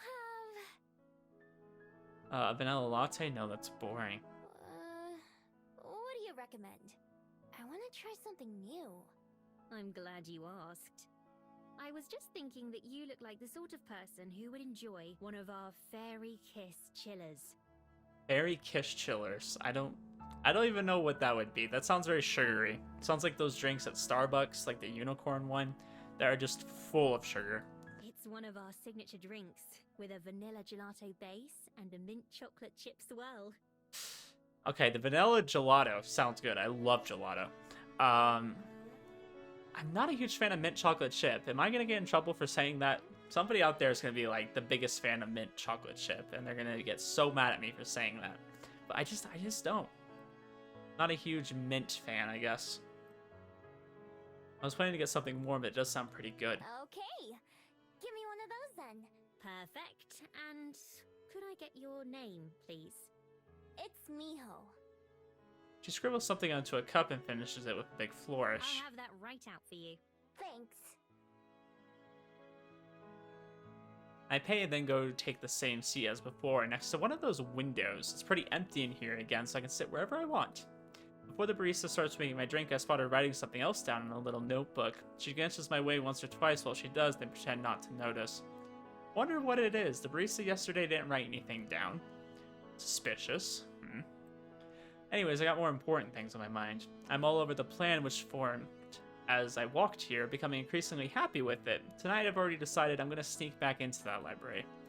Between that picture frame and some of the other trinkets I saw, I should be able to pilfer enough to fund my next few days in Wellington. I just don't know... Okay, she's gonna mention that. I was like, where are you gonna sell this? Finding somewhere to sell it should be the easy part. I've got a dozen excuses I can cite about where the items came from. Dead grandma, spring cleaning, new renovations. Sometimes I try extra hard to pretend the things I'm selling are really special to me and earn a bit more cash that way. Sometimes I just take whatever they give me. After years of watching other humans do it and trying it out myself, I got good at pawning items off. I find myself idly watching the barista make my drink. While I do, I practice a disarming smile. All of her movements are quick and practiced, but she has that same faraway look in her eyes I noticed yesterday. That's one thing I really do like in visual novels. I like when they talk about coffee, because they always seem so passionate. I remember, what was the Team Ampim game I played? It was the one where they were making coffee. I really liked that one, because I like hearing about coffee. I've started like drinking and trying a little bit myself lately, because I didn't really drink coffee before. My wife likes espressos and things like that. So I've gotten to try a little bit, I guess. I got a really bad like stomach flu. I don't know if that was connected to it, so I haven't really drank much coffee since. But I do like trying different things. The Great Chocolate Mint Rebellion of 2022. That's what they'll be calling it. Yep, there's gonna be a riot that I don't like mint. Not a mint chocolate kind of guy. Okay, there's one mint chocolate thing I actually like. Andy's Mints, if you've ever had those. Those are good. I will eat those. So, spare me. All of her movements are quick and practiced, but... Excuse me.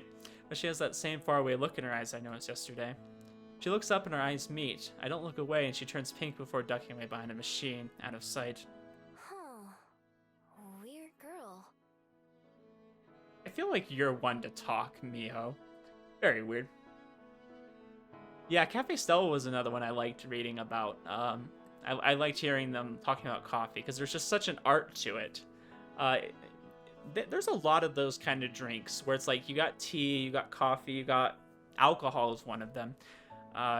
There's all these like different intricacies to making it, and different where it came from, and you know, things like that. I really like learning about those.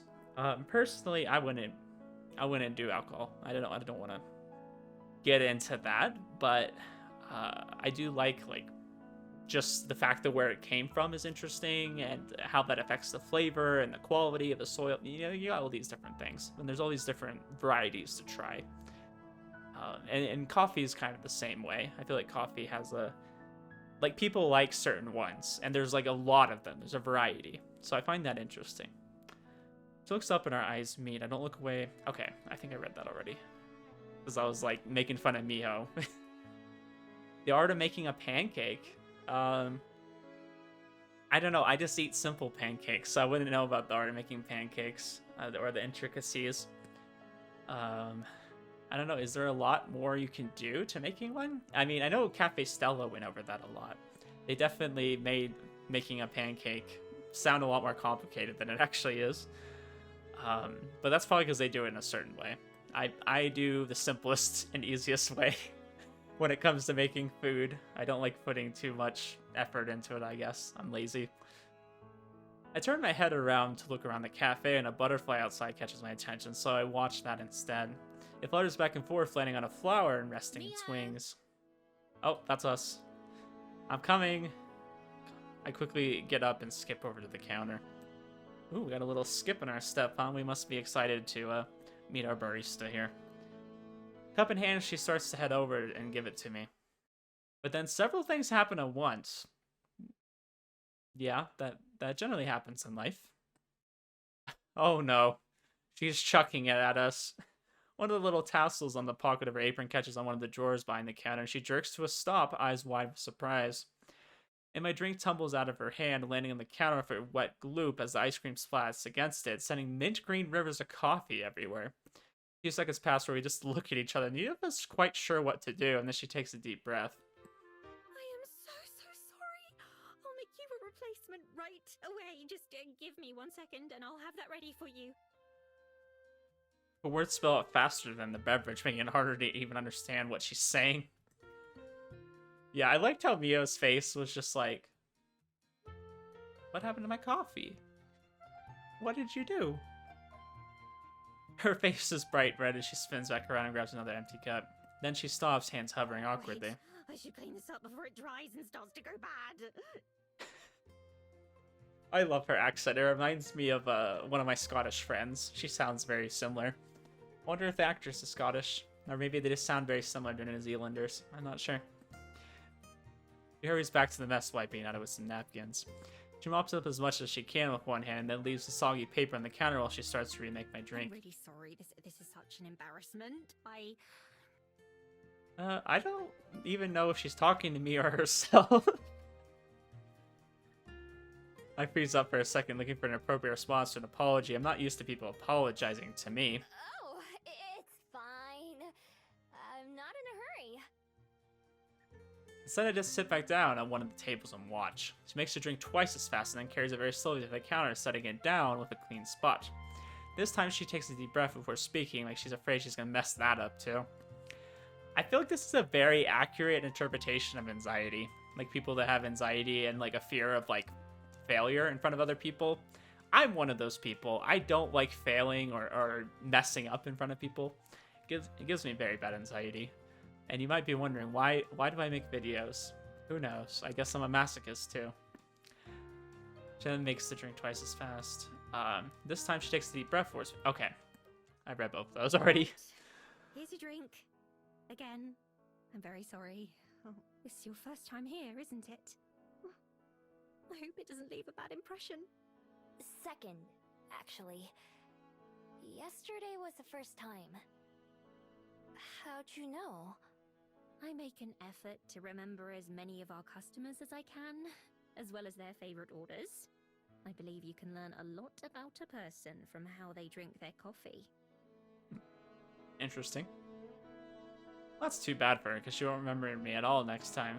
I take a big sip of the drink she made for me. It's creamy and rich and sweet all at the same time. Whoa, this is really good.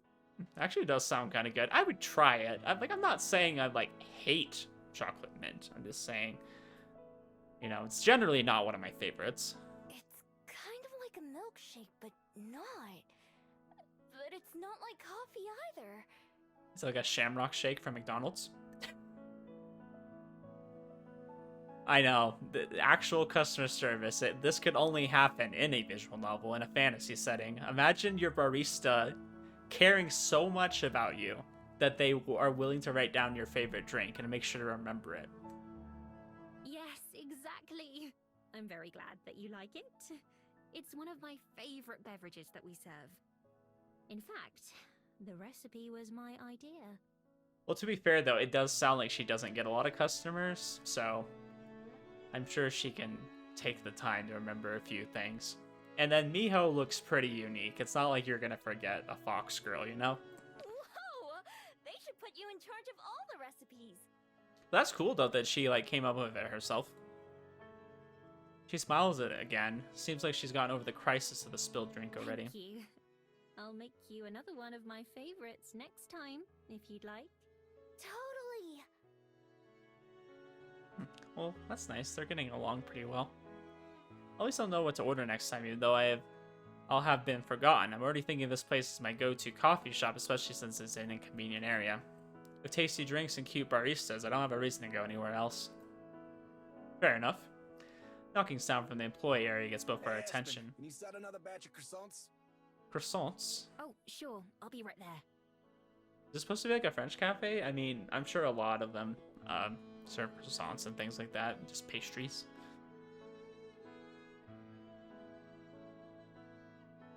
To be fair, the barista would care if she got a fair wage and benefits, but I digress. Yeah, can you imagine living in a country that actually cares about the people that work in it? Could not be the United States. She calls back over her shoulder and then looks back at me briefly. Have a nice day, Miho. I don't know, Light, aren't you European though? I didn't think you were from the United States. I feel like I have a lot of European people that watch me because they watch me at really weird times. Or like they'll say, oh, the time I upload it in the morning is like right before they go to bed. I'm like, really? For me, I just started my day when I upload these. She goes back over his shoulder and then looks at me briefly. You too. With a wave, she gathers the trash and cleanup and throws that away before disappearing into the back. So her name is Aspen. That's a pretty name. I'll have to try and remember that. Oh, I have a feeling you will. Don't worry about it. Getting up from my seat, I decide to head back outside for some fresh air. Sipping on my Fairy Kiss chiller as I go, I head out to the door and onto the increasingly busy main street. I already know my plans for tonight, but I've still got some time to kill before then. What should I do? Ooh, we have some time to decide what we want to do. That's nice. We can like pick which area we want to go to. You're from Sweden. Okay. Yeah, I did think you were somewhere over there. I just didn't know exactly where. Okay, so we can't go to the library, it seems. And we can actually pick where we want to go from here, right? We can go to Oriental Bay. We can go to the Den. We can go to Mount Victoria or Cuba Street. Now this has a this has some kind of event, it looks like. That's nice. Do we want to go to the Bay or Mount Victoria? It looks like both of these places have some kind of event I want to go to. I think I'm going to go to the Bay. I think going by the water would be fun. Not far from where I am to the beach, so I decided to head down there. Passing through the city streets, I recognized some of this area from my first day here while I was running away from the Skyport guard. Glad that guard chased me in this direction, or I'd have never found the Bell House. And really, that's been the highlight of Wellington so far. Yeah, this reminds me a lot of Victoria, like just when you're coming in. When I get down to the beach, I take a moment to enjoy the salty sea air. From this level, it's impossible to tell where the ocean ends and where the open sky begins. I can see the Skyport from where I'm at, with a few older ships anchored in the harbor close by. So is the Skyport, is that for planes, or is that for boats? Maybe it's flying boats, or flying ships, who knows? I know there is planes that can, like, go in the water. I'm not too sure, though. While I'm admiring the view, a worried-looking lady comes up and waves for my attention.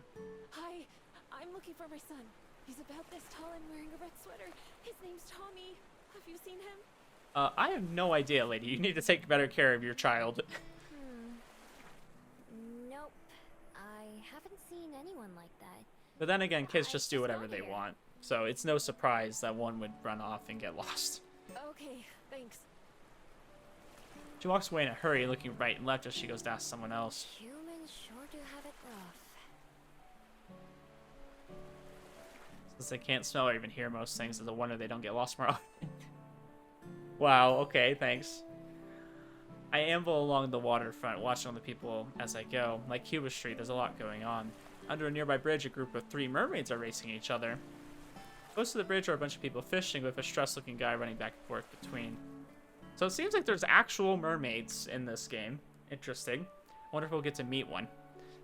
Next to a boarded-up market stall and some big crates, I noticed something weird. What is that? There's a fabled with a big flower on its head that spins like a propeller. They're using it to drift in a small circle above something near the crates. I have to check it out, of course. Nobody else pays any attention. I wander over and take a look. The fabled stops spinning as I approach and gives me a helpless look, but doesn't say anything. On the other side of the crates, out of the sight from the path, there's a little boy sitting on the ground with his back to one of the wooden boxes. Are you Tommy? Yeah, what are you doing out here, Tommy? Your mom's looking for you. You gotta pay more attention, my guy. Don't just wander off. Kid jumps, totally surprised. Oops, he scrambles up and looks at me with wide open eyes. How'd you know? Your mom's looking for you. She seemed pretty worried. Yes, she did. His expression goes from surprise to sullen real quick. I don't care. I don't want to go with you. Why not?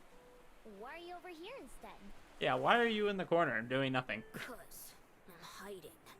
Hiding? Oh. Okay. Alright, let's just leave. Anyways, this is a pretty crummy hiding spot. I mean, it's totally open on 3 sides. I don't say that, though. I like how she's just casually making fun of him like I am. That's good. Instead, I look up at the fable floating overhead. It almost looks as glum as Tommy. Who's that? That's Jerby. You mean you can see him? Jerby? What is he? He's not a flying gerbil, is he? I can. Is that weird?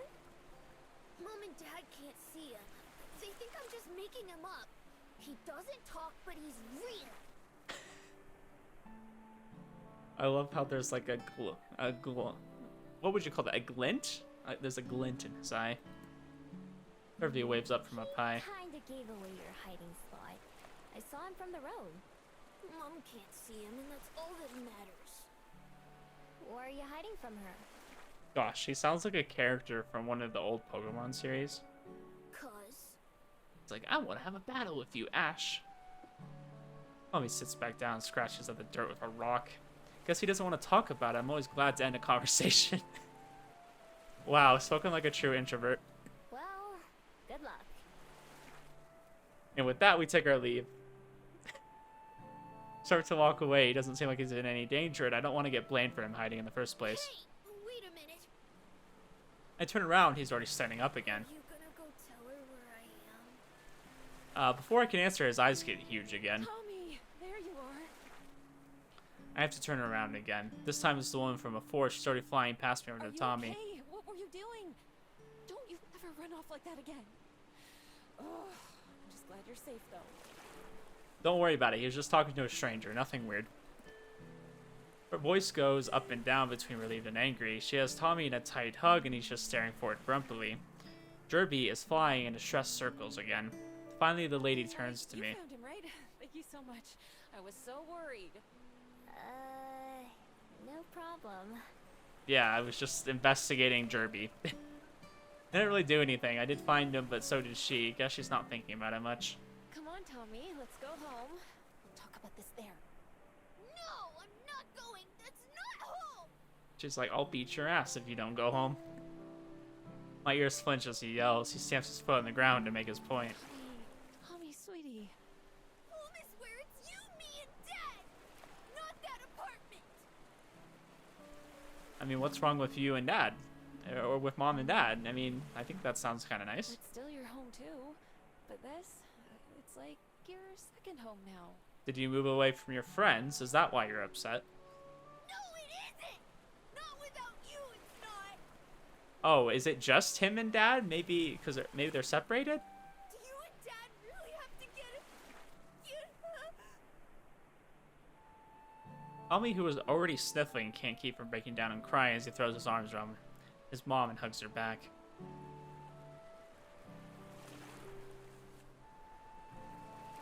I don't want you to go! Dang. I'm just glad I don't have to have dealt with that. I mean, my parents divorced when I think I was 2, so I didn't really understand what was going on, so I didn't really, I guess, have that problem. But, I mean, I'm sure a lot of people do. It would be very hard to have parents that you loved split up, you know, for whatever reason.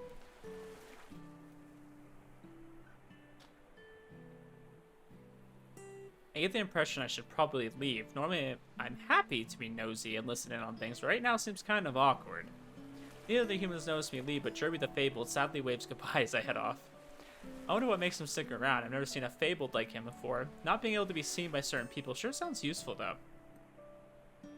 I don't have to go far before the sounds of Tommy and his mom talking are drowned out by the noise in the waterfront. I easily fit into the crowd of people milling about.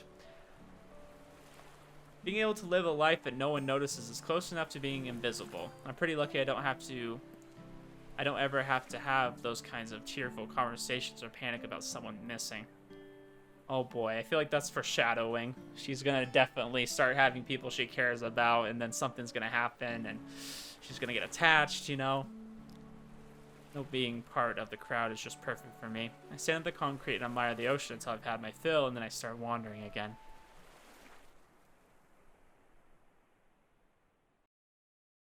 I don't know why. Sometimes this game like kind of hangs. Like I click to go forward and it kind of like stops. Not sure if that's me doing something or what. I wonder what would happen if we go to another location. Is that going to be a problem? Because it seems like this is a time event. So it's like, can I go to one of these other ones and then go there? I don't know. I'm not going to risk it right now. I'd rather get like story bits.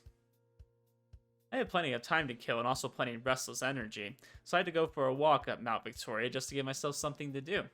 I took the long way up this time instead of taking a bunch of shortcuts like usual. It winds through neighborhoods and then back out again with only an occasional car passing by in the street. Compared to some of the other cities I've been in lately, the air here is a lot cleaner and the smell of nature shines through. It can't compare to being out in the wild for real, of course, but it's not to be choking on exhaust fumes everywhere I go. It's nice to not be choking. Yeah, don't go to LA then, Miho. Don't ever go to LA if you don't want to see literal smog in the air. Like, I've never seen that before. It's really weird. And it's also pretty gross if you think about it. Houses are weird, though. Many of them sit up on tall legs like giant bugs with windows for eyes. That's probably the weirdest way I've ever heard someone describe that, but you know, sure.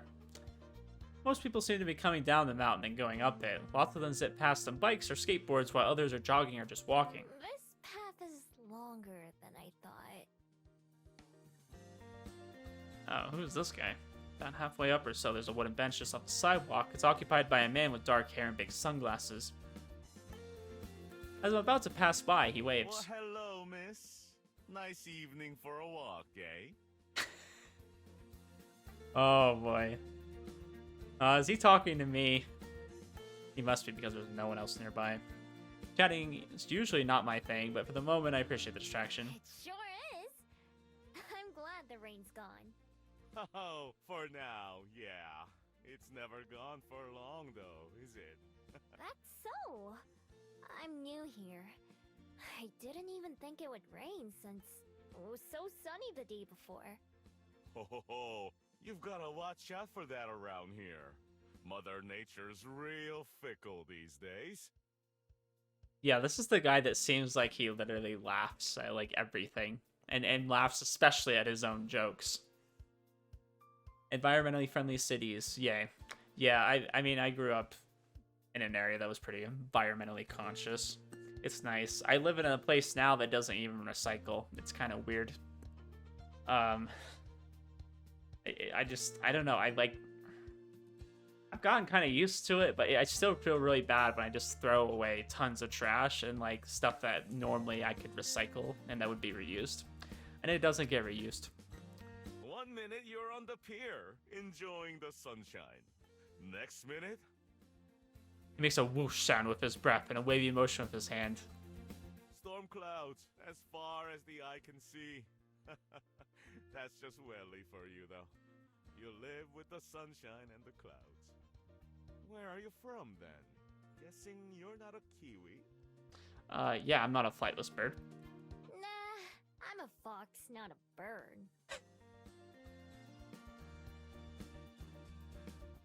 The man laughed a deep belly laugh like usual. I'm not sure what I said was that funny. Not like that. Although those little guys are cute. Kiwi is a word for us New Zealanders in general. So it's a bird, a fruit, and people. Wow, we're getting some New Zealand history right now. Sounds like the stereotypical foreigner character? Yeah. Yeah, I guess you could say so. Apparently he is a Kiwi, or at least he's implying that he's one. You've got it. All three are delightful. I don't know, is there still Kiwis around? Are those not extinct? Anyway, welcome to Wellington. I hope you're enjoying your time here in our little city. I guess I'm thinking of that other flightless bird. Dodo. I'm thinking of dodos. Maybe there actually is Kiwis still around. I'm thinking of dodo birds. Yeah, the birds that like literally didn't ever like see people or predators, so that like, they didn't realize that they were being hunted. So far I am. I made my den here on the mountain. I've gotten coffee a few times, and I went to the library. I guess she's bragging about it. Just doing things that normal people probably do all the time. Maybe leave out my plans for the next time in the library. Well, I can't say that's the usual tourist experience, but I'm happy to hear that it's working out for you. Staying long? Probably. I decided to come live here, but I'm still getting to know the place. So, maybe I'll change my mind. A true free spirit, eh? I felt the same way when I first got here, long time ago. Okay, so he wasn't born here, but he's been here, it sounds like, for a while. Didn't think I settled down for life, but here I am now. Lived more years here than everywhere else in my life. It can't be that long. You don't look very old for a human. No? Well, that's my ego boost for the day. You don't look very old for a fox either, but I imagine you've got a good head start on me. Yeah, aren't foxes, don't they live pretty long? I would say he's probably like 40. Is that what you guys are thinking? I would say 40. That's true. I don't really keep track or think about it, though. He laughs Can't again. say I blame you there. I think 100 years, give or take a little on either side, is enough for me. And I'm only halfway there, so I've got plenty more to look forward to. I don't know, I feel like most people would be okay with living more than 100 years. It's just, generally by the time you get to that old, your body is like broken down so much. It's not a very enjoyable experience, you know? You can't quite move like you used to. Like if we like kind of aged to like maybe like 40 and then kind of stayed there for longer, you know, maybe like through 80 or 100, I think a lot more people would want to live for a while. Because see, I don't want to live very long because I just don't want to be old, you know? I feel like that would just not be very fun. Stands up, it has to do it slowly. And sometimes I'm reminded of how many I've got under my belt already. Oh, maybe he's older than 40. Thank you for the chat, miss. I better get back to the water now and make sure young Min hasn't fallen into the ocean or anything. Young Min. I'm guessing he's Korean? I feel like Koreans use a lot of, like, young, and then they use something. Like, I watched this K-drama where it's, like, Young Seo. I think was their name. It's been a real pleasure talking with you, though. I hope you'll give our fair town a shot. I mean, is New Zealand pretty close to Korea? I guess it would be, huh? Thanks. It was nice talking to you, too.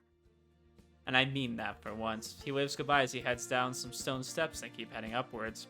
Never really thought about my age compared to a human's. Humans don't matter to my lifestyle. Wasn't lying when I said I didn't know how old I am. It's never been important. Places, relationships, memories, they just tie people down. I want to be everywhere. When I reach the top of the mountain, I take a deep breath of the crisp air. The wind blows my hair in every direction. I can't keep it out of my face. The wind is wild and it goes wherever it wants. It doesn't answer to anyone. That's how I live my life too. A free spirit, that's what the man called me, and I like the sound of it. I can see the smudges of a few people down by the beach and on the pier. Is one of them the man I just met? There's no way to know. From up here, there's just tiny little blips, impossible to tell apart from each other. Once I've had my fill of the view, it's time to get on my way. I turn back on the people and start making my way down once more. Okay, so it looks like that's... is that maybe events to progress the story? Maybe that's what it's saying? I thought it was saying, like, this is an event that's going to take up time. I wonder if it's worth going to some of the other ones. I can ask Elon Musk if he can put me into a cryogenic stasis. Yeah, I mean, I guess that doesn't really, like, stop my aging, per se. I mean, time moves on without me.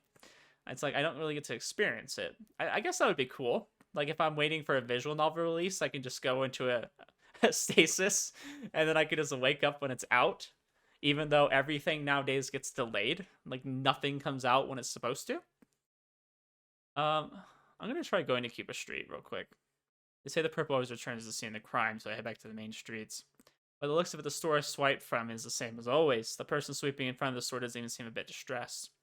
I never steal enough for it to be noticeable, but it's always a point of pride when the place looks the same as always the next day. I mean, don't they have logs of, like, what they have and how much they have on hand? I'm sure they would notice, just maybe not right away. A smug smile creeps on my face as I pass by, snacking the chocolate bar I took from their shelves. Okay, interesting. So you can kind of go back to these places, get a little bit of dialogue, and then kind of go back.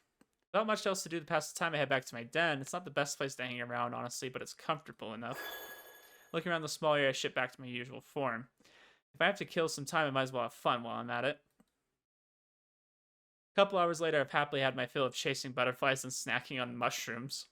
Okay, time to get back to it. Okay, so we can only go to the library now. So let's go ahead and do that. Well, the moon is high in the sky, I decide it's time. This is the perfect kind of night for me. There's not much wind, meaning I'll be able to hear or smell anyone approaching. It's a little cloudy too, which gives me some cover from the moonlight. Make my way back up to the library, stopping as soon as I'm within sight of it. I find a shadowy place to hide and watch from the front for a few minutes. Like I hoped, nobody goes in or out. All the windows are dark too. I slowly creep up towards the entrance, ready to transform and flee if I have to. I think we're gonna sneak in the window. They kind of mentioned that before, that the window's open.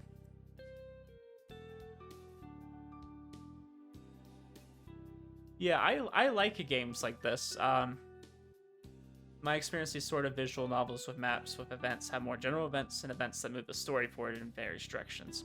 I really like that. It was World End Syndrome, if anyone's played that. It was on the Switch and I think PS4. It's a game that kind of is similar to this in the sense that it has little events you go to and you can do ones that do matter to the story and don't. And that's kind of how you get on like routes and things like that. I really like that system. Though I usually had to use a guide for some of them because it's not always straightforward. Like sometimes you have to do certain events on certain days. That part was always hard to figure out.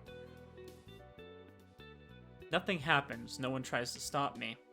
I peek into one of the windows. It's dark inside and I can't see anyone at all. Perfect. I move around to the back side of the building and check those windows too. Same thing. It's dark and empty. This is gonna be too easy. You know, that's what you would think, but there's always something that comes up, right? We pick the lock and slip inside.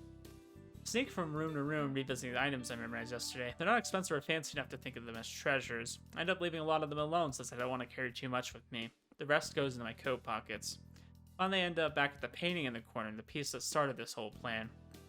She looks like a character from Code Geass. Am I the only one that thinks that? She kind of has the long, slender figure. She looks like a Code Geass character for sure. I just set a couple things down the floor because the painting needs both hands for me to lift it. It's heavier than it looks, though it's not very big. It's probably a good sign for how much it'll be worth. I have to jiggle it a couple of times to get off the hook, but I manage. Hooking the painting under one arm, I pick up the other goods from the floor. It should be enough for one night, best to get in and out quick. I start to head back for the front door where I came in. Before I get there, light floods the room. My heart starts to race as I immediately prepare to run. A quick glance over my shoulder shows the woman from last night sitting at the top of the stairs. Her eyes are glowing blue with anger. Yeah, one of the Britannian princesses? Yeah, okay. I'm glad I'm not the only one that sees it. She takes a step forward, not seeming to touch the Leave stairs. that painting alone. I've got to get out of here now. Throwing caution to the wind, I clutch my spoils tight and charge for the door, trying to make myself as small as a target as possible. Painting is too big for me to transform and still hold on to it, so I've got to do this on two legs. Stop, please. I don't stop. Just like my arrival here with the guards at the skyport, the thrill of being chased has already taken over. It's exciting and scary at the same time, but either way it spurs me to move faster. Using my shoulders, I crash out the front door and into the night. I run as quickly as I can, keeping an eye out for patches of slick mud or puddles of water. The path I take goes far past Mount Victoria and my den, ending up in a small residential area. I stash the painting under a parked car and take my fox form and crawl under a house, upsetting a mean gray cat who's already hiding there. It makes a low growling sound and I glare at it, desperately willing it to be silent before it takes away my position. Or before it gives away my position. I growl back as soon as I can. That seems to scare it into shutting up. Not sure if I was being followed or not, but I don't want to take any chances. After 10 minutes or so, I climb out and pick up my loot and sneak back towards my den. Now that the excitement has worn off, I just can't keep a smile off my face. There's nothing more satisfying than pulling off a heist, even as one as easy as this.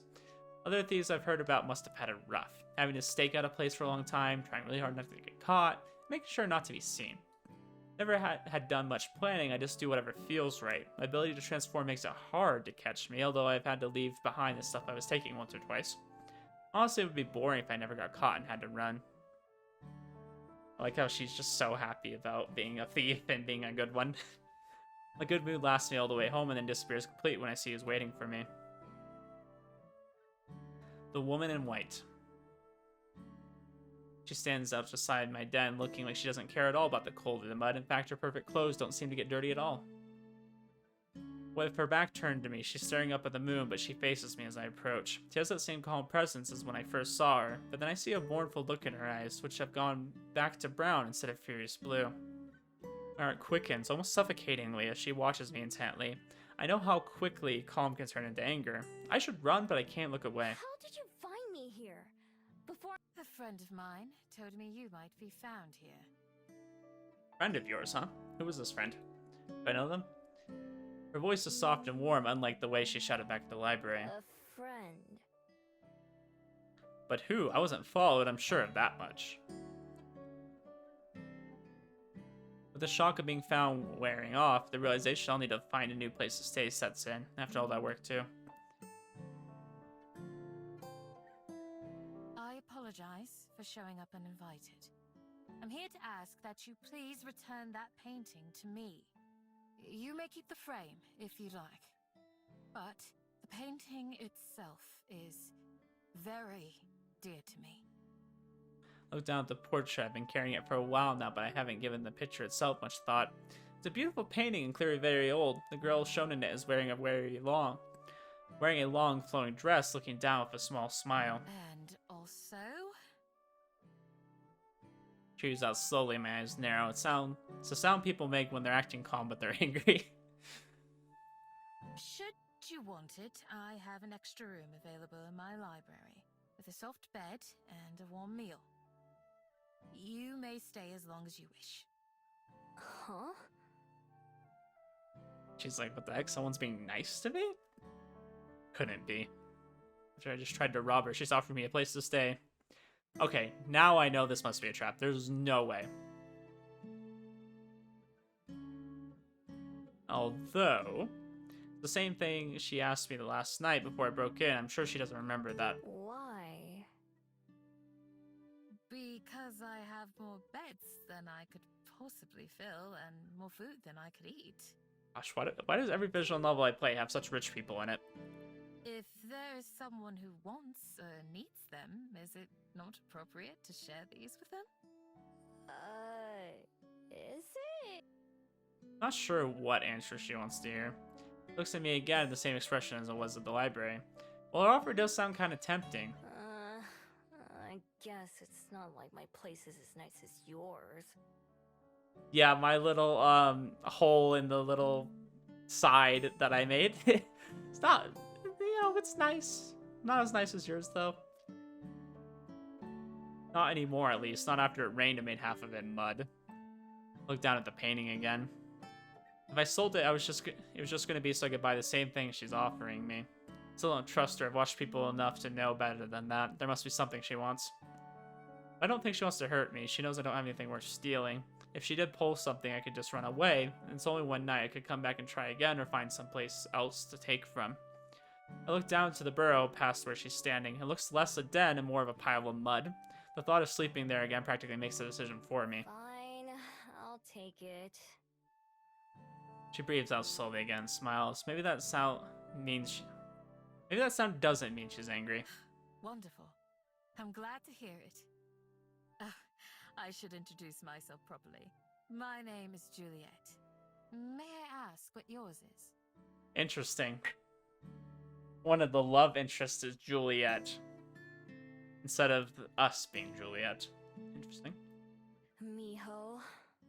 So we have Aspen and Juliet. Those are our two, I don't know what you would call them, love interests. I did meet them in the demo, so I did know both of them. I didn't really remember her name, though. I just remembered Aspen more. Well, Miho, it's a pleasure to make your acquaintance. Let's return to the library. I can carry the painting if you'd like, or you may hold on to it until we get there. Here, feel free. I feel like she's saying that just because she doesn't want to hold on to it. Your name's Romeo? Actually? Well, there you go. Here's your Juliet. I feel like having a name of Romeo, like, you would have to seek out somebody named Juliet. Like, there's just no other way. You'd have to meet someone like, oh, I'm Romeo. Hi, I'm Juliet. Or, what's the other girl that Romeo got with, like, before Juliet? I think there was somebody else. I don't know. My wife just recently watched the movie for it. There was a movie that came out. It's like a kind of a comedy. She receives it very gently, and I quickly fall in beside her as we begin to walk back. To my relief, she doesn't try to make any conversation. Says she silently cradles the painting as we go. When we get back to the library, the lights are off and the door is still unlocked. After setting the painting down on the desk, Juliet gestures towards the stairs. It's on the second floor. Second floor, I gotcha. It looks like that's the same woman right there as in the painting. She must be someone important to her. Oh, your name's not Romeo? Okay. I was like, that would be a funny coincidence, for sure. Miho should be Romeo. I think that's kind of what we're getting at here. Miho's gonna be the Romeo. I follow her lead again until she stops at one of the closed doors. She unlocks and lets me in. The room is simple and cozy with a couple of dressers, a table, and a bed. Over the bed, there's a boxy window with a wide sill big enough to sit on. On the table, there's a cheese sandwich and a few apple slices, plus some sort of cake. There's also a pitcher of water. Oh, I've been craving cake for days. I don't know, I haven't made anything sweet. I feel like the only sweet thing I've been eating is just cranberry juice, which is pretty sweet in itself, so. I hope the food is to your liking. 2 rooms down the hall from here, you'll find a refrigerator, and you may help yourself to anything in there. Oh, well, that's awfully kind of her. My study is just past that. If you need anything, don't hesitate to come find me. I wonder if Miho's going to try to run again. That seems like something she would do. Is there anything more I can bring for you? Shake my head still in disbelief. What am I even supposed to say in this situation like this? I just stole from her, and now I have both a bed and food in return. As if to answer my confusion, she gives a calm smile. Doesn't help. Then I'll leave you to it. We can speak again in the morning. Good night, Miho. Alright, sounds fair. We got food, we got a bed. I think this is a pretty good day. The door shuts behind her, and I expect to hear Juliet lock it, but when I tried the knob, after giving her a few moments, the door opens quietly into the dark hall. Juliet's nowhere to be seen. I pull the door back shut behind me and inspect the room, looking for any hidden threats. I also check the food, sniffing it to make sure there's no poison or anything. If there is, I can't smell it, so I dig in. I mean, do you know what poison smells like? I'd be pretty impressed if you did. Whoa. This is really good. Yeah, I don't think she would really care about poison either, because she literally eats wild mushrooms. I feel like that's the easiest way to get poisoned, eating wild things. There's 3 different kinds of cheese in the sandwich, which is 2 more kinds than I knew existed. You obviously don't ever have grilled cheeses. Bread is soft and buttery, and when I take a bite of the apple, juice rolls down my chin. The water that I wash it down with tastes much better than the water from the stream by my den. Yeah, even if you filter, like, stream water, it usually has a weird taste to it. I don't know, it's probably more natural? Because, I mean, if you get, like, bottled water, like, all this stuff is, like, purified.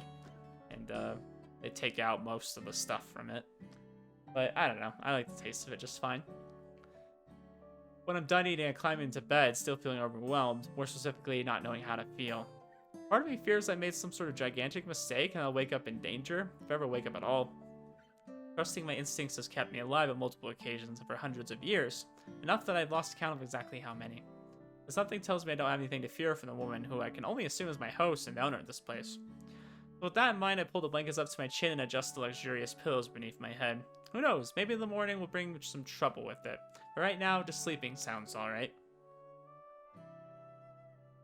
I wake up to the sound of birds chirping loudly outside. Blinking wearily, I prop myself up and look towards the warm sunlight beaming through the window. The sheets under my hand feel soft and dry. My hand goes to my neck, taking in the smooth familiarity of my necklace. It's still here. If someone was gonna rob me, that's the only thing I have that would seem valuable. I sit up and look around. It doesn't look like anyone came in while I was asleep. Maybe I really am safe here. I wonder if Juliet's friend was the scent I noticed around my den on the first morning. I don't know who else would have found me or how they did it without waking me up. If it happened before, it could happen again, and as much as I hate to admit it, so I check around the room very thoroughly, but still don't notice anything different when I got to bed. Maybe it's not a trick. Yeah, that feels bad that she's never had, like, anybody who she could trust besides that one stranger. All my past experiences have told me that there has to be a catch. Nothing is free. Nothing. But no matter how hard I try, I can't figure out what it could be. Could Juliet really have been telling the truth? It just seems so unlikely. It'd be nice if it was true. But if it wasn't, if I let myself believe only to be wrong in the end, then it would hurt me even more, wouldn't it? No, better to not even take the risk. After all, I've lived a lot of years this way, and it's not like I hate it. Making my mind up helps me feel better right away, too. This makes more sense. Even if I tried to say I don't think I'd ever stop worrying. This way I'll know for sure that I'm in charge of my own destiny. Now that I know this room is unoccupied, I might be able to sneak back in sometimes when I need a place to stay. It wouldn't be too hard to climb one of the trees and then get from the window from here. I take one last look around. For just a night, it was a nice what if. Then I head downstairs and out the door without speaking a word to anyone. It's another nice day, and the same as when I first arrived in Wellington. Warm sun and blue skies with just a hint of clouds. For a while I meander around town, eating the last of my pastries from the convenience store hall for breakfast. Today feels like another restart. I have no den, no supplies, no anything.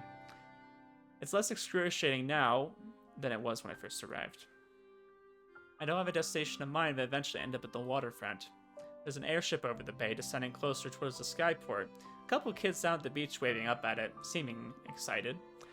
The people arriving on that ship all have somewhere that they're planning to go once they get off, huh? They've all got people waiting to see them. What have I got? Some trash and an old scroll? So far, Wellington's given me nothing but questions. That never bothered me before in any of the other cities I've been to, so why now? Guess that's another question for the pile. I push myself off the railing and head back into town. I go through the motions of scouting for somewhere to rebuild my den, but my heart really isn't in it. We arrive back at the cafe. Of course we do.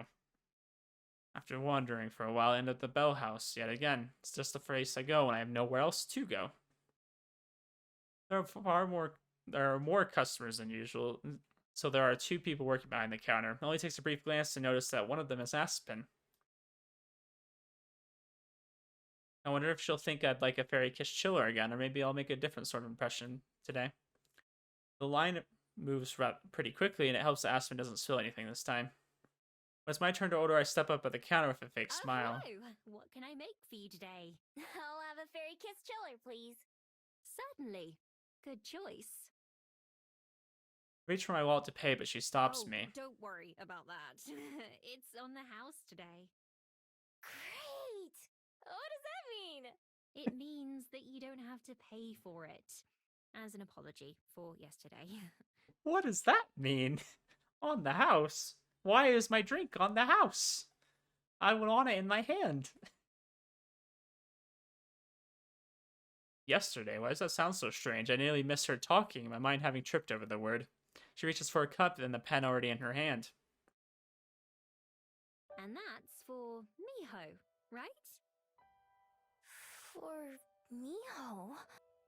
My name? She remembers my name. My heart begins to race wildly, my body reacting just as strongly as my mind. Aspen frowns, clearly noticing that something's off. My head's in too much of a daze to deal with it, though. It is Miho, right? She checks a notebook on the counter, brow furrowing deeply as her finger slowly moves down the page and taps one of the lines. What do I say? How do I explain?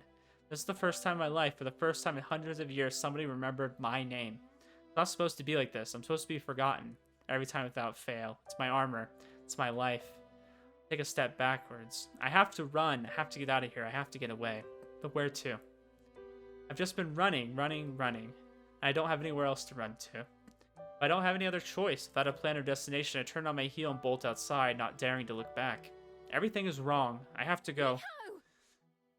She calls my name as I disappear in the street. It's not the first time I've heard that as I fled. But never like this, never with such a confused, worried tone. Feeling sick to my stomach, I push myself to run even faster. Maybe I should just leave this whole city, get on the next airship out of here and act like it never happened. I could go somewhere else, back to China, or America, or anywhere, and start over again.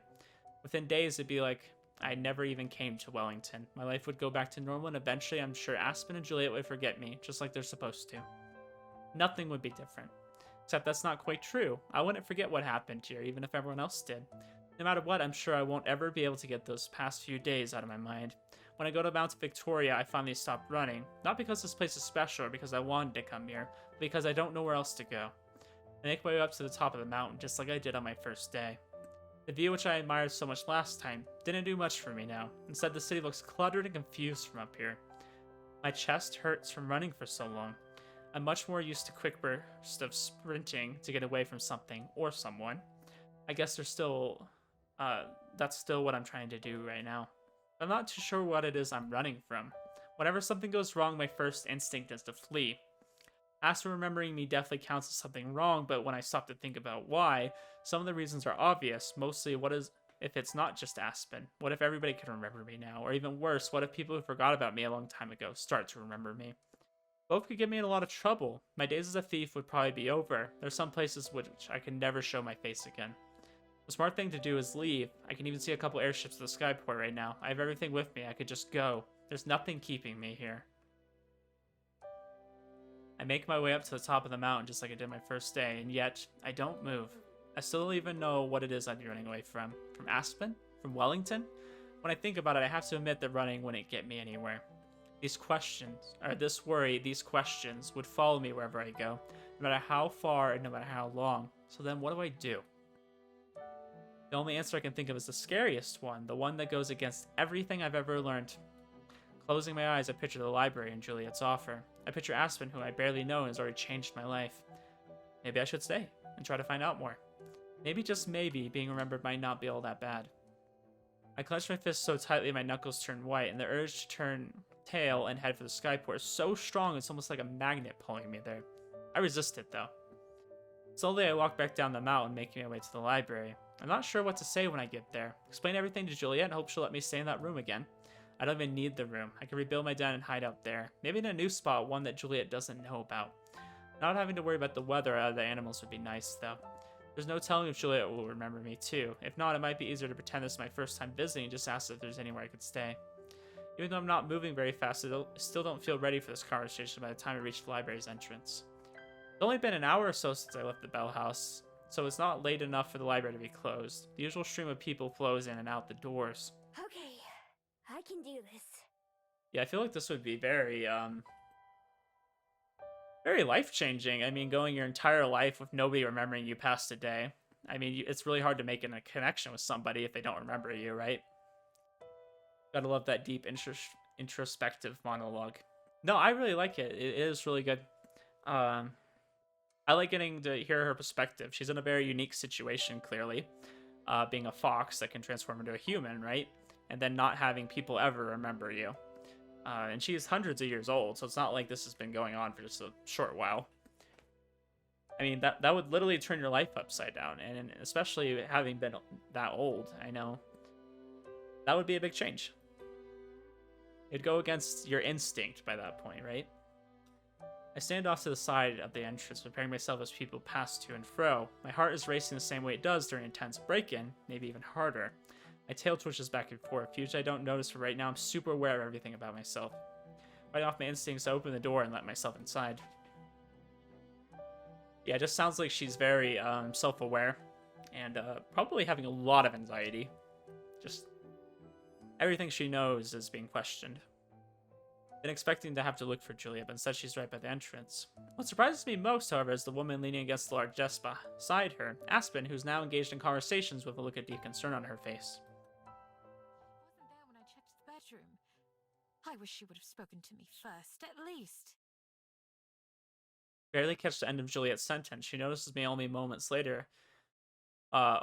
before after I spot her, and for a second her mouth forms a perfect O of surprise. Juliet? What are you... Aspen turns around to follow Juliet's gaze, her eyes opening wide at the sight of me. Miho! My brain goes blank, rehearsed lines flying out of my head. Hey there. That's a little awkward. Come back and just like, hey there. I was like, oh, and I totally didn't have a mental breakdown just a moment ago. Slink over to where they're standing, hands in my pockets, unsure of what I should say first. It's nice to see you again, Miho. I was hoping that you'd return. Me too. That was pretty sudden. I worked extra hard on that drink for you, you know. I freeze up looking for the words. Aspen's expression softens in concern. Miho? Alright, the drink. I'm sorry. Well, I ended up drinking it myself, so I suppose I can't complain too much. She laughs and I can't stop myself from blurting out my next words. You seem different. I'm sorry?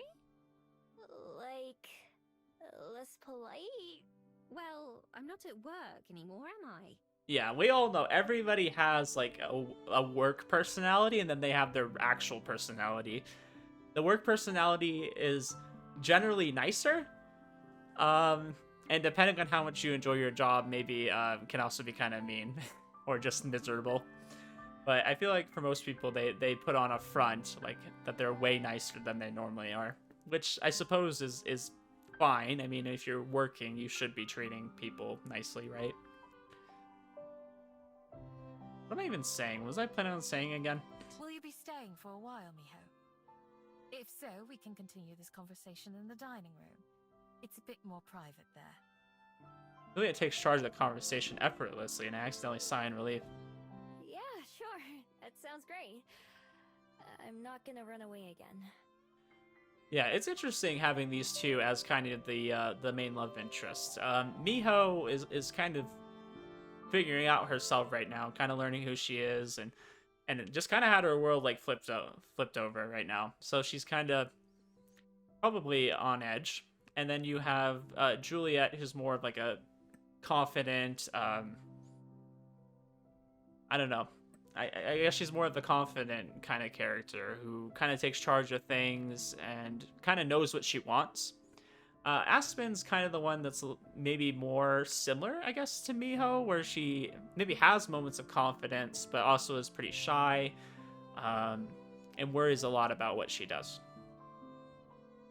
I'm glad to hear that. Right this way, then. I mean, if you're gonna have two love interests, they better be like different. You don't want two that are pretty similar, you know? So they're very polar opposites, in my opinion. Juliet leads the way down the hall and into one of the locked rooms. We enter a cozy little room with a table and a few chairs, as well as the fridge. The three of us sit down, although I move my chair so I'm not so close to the others. Can I get you anything to eat or drink, Miho? I shake my head. I'm hungry, but I'm way too nervous to eat. Juliet smiles in response to my answer, which came just a little too quickly to sound natural. By the way, both she and Aspen are looking at me. I can tell they're expecting me to say something first. None of the words I planned on are coming back to me. What do people even say in a situation like this? I don't think most people have a situation like this, so I don't know what the right answer would be to say. The temptation to run away is overwhelming, the door just a few feet behind me. My knuckles whiten as I tightly clench my fist in my lap, pushing myself to resist the urge. I told myself that I'm going to take this chance, even if it's the hardest thing I've ever done. I'm going to be honest with them. Well... I struggle to think of what to say. Juliet waits patiently, her eyes gazing coolly in my direction more than directly at mine. Aspen soon grows restless, however, her expression clouded with concern. Sorry. I don't know how to just say things. I've only ever copied other people's, so I... Aspen's expression clears up in some sort of understanding. It's okay, Miho. Take your time. So I... don't really know how to... talk like this. You're doing just fine. If you say so. It's not just talking either. I don't know much about anything. Well, anything human. All I really know about is being a fox. And all we foxes care about is how to survive. It might be hard to believe, but I'm not a normal fox either. There's something kind of special about me. Kind of different. She must really trust them if she's opening up to them like this and kind of revealing her secrets.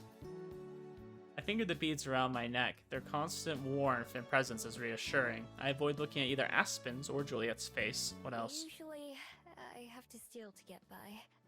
I don't just have to, I like to. I'm good at it too. That's how I ended up meeting Juliet. And the reason I'm so good at it is because I don't know why it happens, but ever since I got my human form, everyone forgets me. Even the people who catch me stealing from them. After a day or two, I can walk right past their face and they wouldn't even recognize me. No one has ever recognized me. Until Aspen remembered who I was at the Bell House. It was such a shock that I ran away. That's what I always do. I was thinking about leaving Wellington forever. Even though I just arrived a couple days ago. I'm still kind of tempted. But instead, I came back here. And that's it. Yeah, that sounds like her story. Just hearing the words coming out of my mouth makes me want to die of embarrassment. It makes me uncomfortable when other people think about me. Yeah, putting everything out there feels surprisingly good. Feels like a weight has come off my shoulders. There's no going back now, and that's a relief in its own way. So you're saying that you've never ever had a family? Or a friend? Nope, never. And not since I stopped being a regular fox, at least. Oh. I'm so sorry to hear that. Why? Well, because that's... not to be rude, but that sounds rather lonely to me. I mean, I don't think that's rude to say. I think that's just the truth. That would be rather lonely. Lonely, huh? I've never thought about it before. I see. Aspen sits back, still looking concerned. From the way she keeps fidgeting, I get the impression she wants me to say more, but is holding back. Juliet swoops in to salvage the situation. You have been very brave to stay here, Miho. I'm personally glad that you decided to come back to the library. I had your room prepared in hopes that you would. You're welcome to use it for as long as you'd like. I think that we could become great friends. Friends. I rolled a word around in my mind as if it were a strange food I'm gingerly trying. Is that a word that fits me? Is that something I could have? It never seemed like a possibility before. None of what Juliet's offered me has. It's all very new. Right now, it feels like I'm standing on the end of one path and the beginning of another. I could turn around and go back the way I came, back to the den and a life spent alone. I know that world. I've lived in it for so many years. I can't just go back. Not now. Not when there's something more. Something new. Everything could be different if I just let it. When I look at Aspen and Julia, I can tell that's what they're hoping I'll say. I think I'd like that. Big smiles take over both their faces. Slowly, I let myself smile too. Well then, Miho.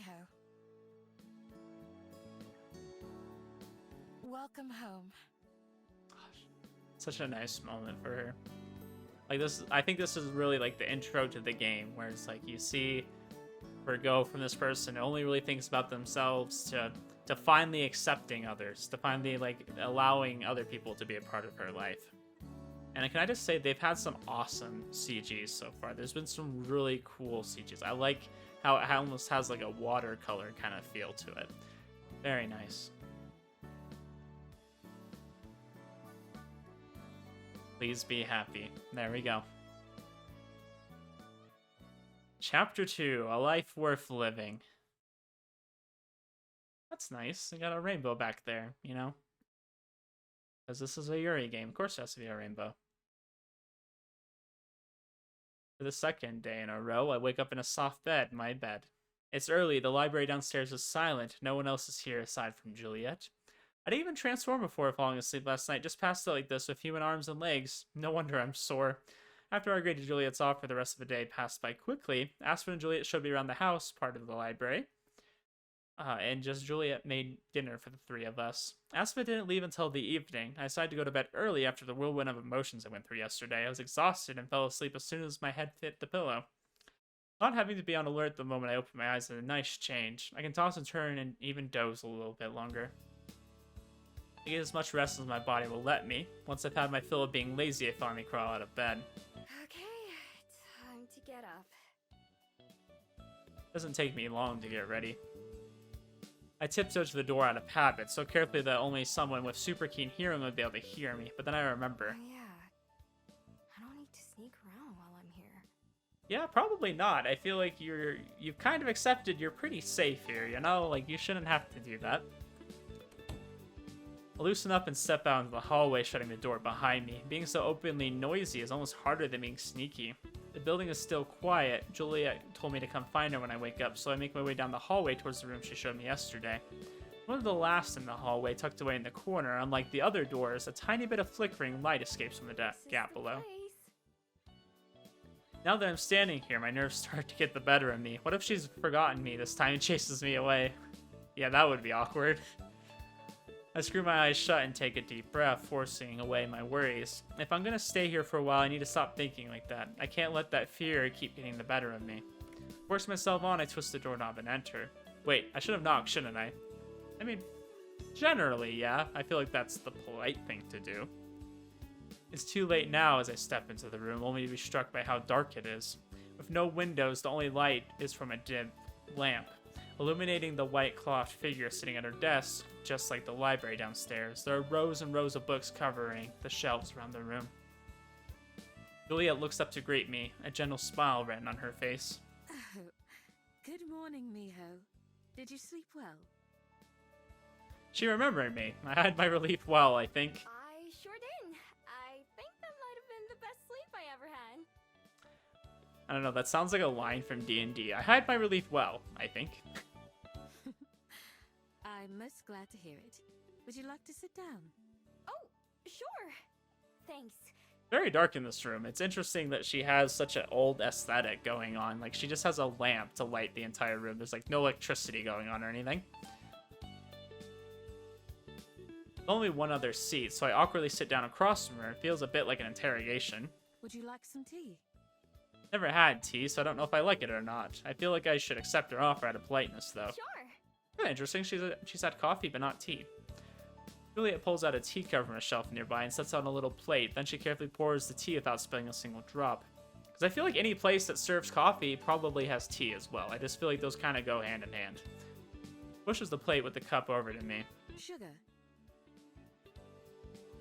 I've eaten enough human snacks to know that I like sugar. Yes, please. I don't think I know very many humans or animals alike that don't like sugar. I mean, our brains are kind of made to crave it, so. Takes the lid off a small pot and offers it to me. It's full of little white cubes. Without hesitating, I take 2 and toss them in my mouth. They're kind of crunchy at first, but quickly fall apart. Juliet frowns just a little, enough that a human probably wouldn't notice. Did I do something wrong? Yeah, you just straight up ate them. I think you're supposed to put them in your tea. It's a little weird just to eat them. You're not a horse. Oh, thank you. Oh, I didn't apologize. I guess her just smiles, so I'm pretty sure I did the right thing. She sets the pot of treats back down on her desk. We'll have breakfast in a little while. Aspen usually comes by to help open the library, and then we eat together. I like how she just totally didn't correct her on that. She just kind of like went about her day. That sounds nice. Does she help out because of the sunlight? My, that's astute of you. You're correct. Although I'm able to tolerate a bit of sun, I do prefer the dark. I wasn't sure if you knew I was a vampire or not. What? She's a vampire? What? What? Vampire? Okay, so we have fox girls, vampires. What do we don't have? There's little... there was, frick, what was that? The fairy guy around Tommy. I can't remember what they called him. But we got fairies, too. What do we not have? We got mermaids. That explains how you were able to hear me and find my den, huh? Indeed. That said, I have my dear friend Orpheus to thank for helping me know where to find you. Maybe that's why her aesthetic is so old. Maybe she's just lived for that long. Something scratched in the corner of the room, and I look up to notice a large bat dangling from a hook on the shelves. Has that been there this whole time? That's her friend Orpheus. Is he also... No, Orpheus is a bat through and through, not a vampire. He happened to notice you on his way home one day. Okay, so it's just a regular bat. Perfect. So that's the friend you were talking about. I was wondering about that. I have the pleasure of knowing several of Wellington's loco bats. They keep me apprised of news from around the city. Oh, of course they do. You have your own network of bats to just spy for you. Yeah, it was a little bit of a plot twist, her being a vampire. I mean, I didn't really know, like, starting the game. I was like... I don't know. I don't think I recognized that even when I played the demo either. I didn't realize that there's, like... I don't know, like, different kinds of creatures. I just thought everyone was human, because everyone looks human. They don't really show anybody who's not human. So... interesting to know. There's vampires and there's mermaids and other creatures. Orpheus from Greek mythology. I wouldn't know. Not, like, you know. I tap one of my front teeth, not sure how to ask the question politely. Oh, is she gonna ask if she like sucks blood and things like that? Oh, heavens no.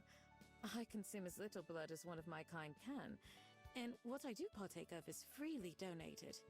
I love this city and its people. I'd never had them like that.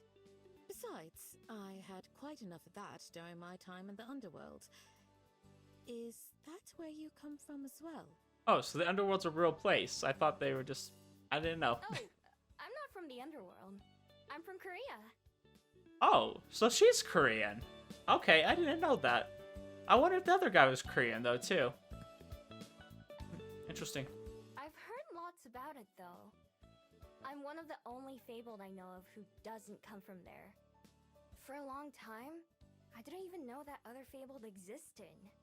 Okay, so there's going to be a big supernatural part to this game. I didn't really recognize that going into it. I can see now that it's going to play a bigger role than I thought. Indeed. Gumio like yourself are some of the few I know of. Wait, Gumiho?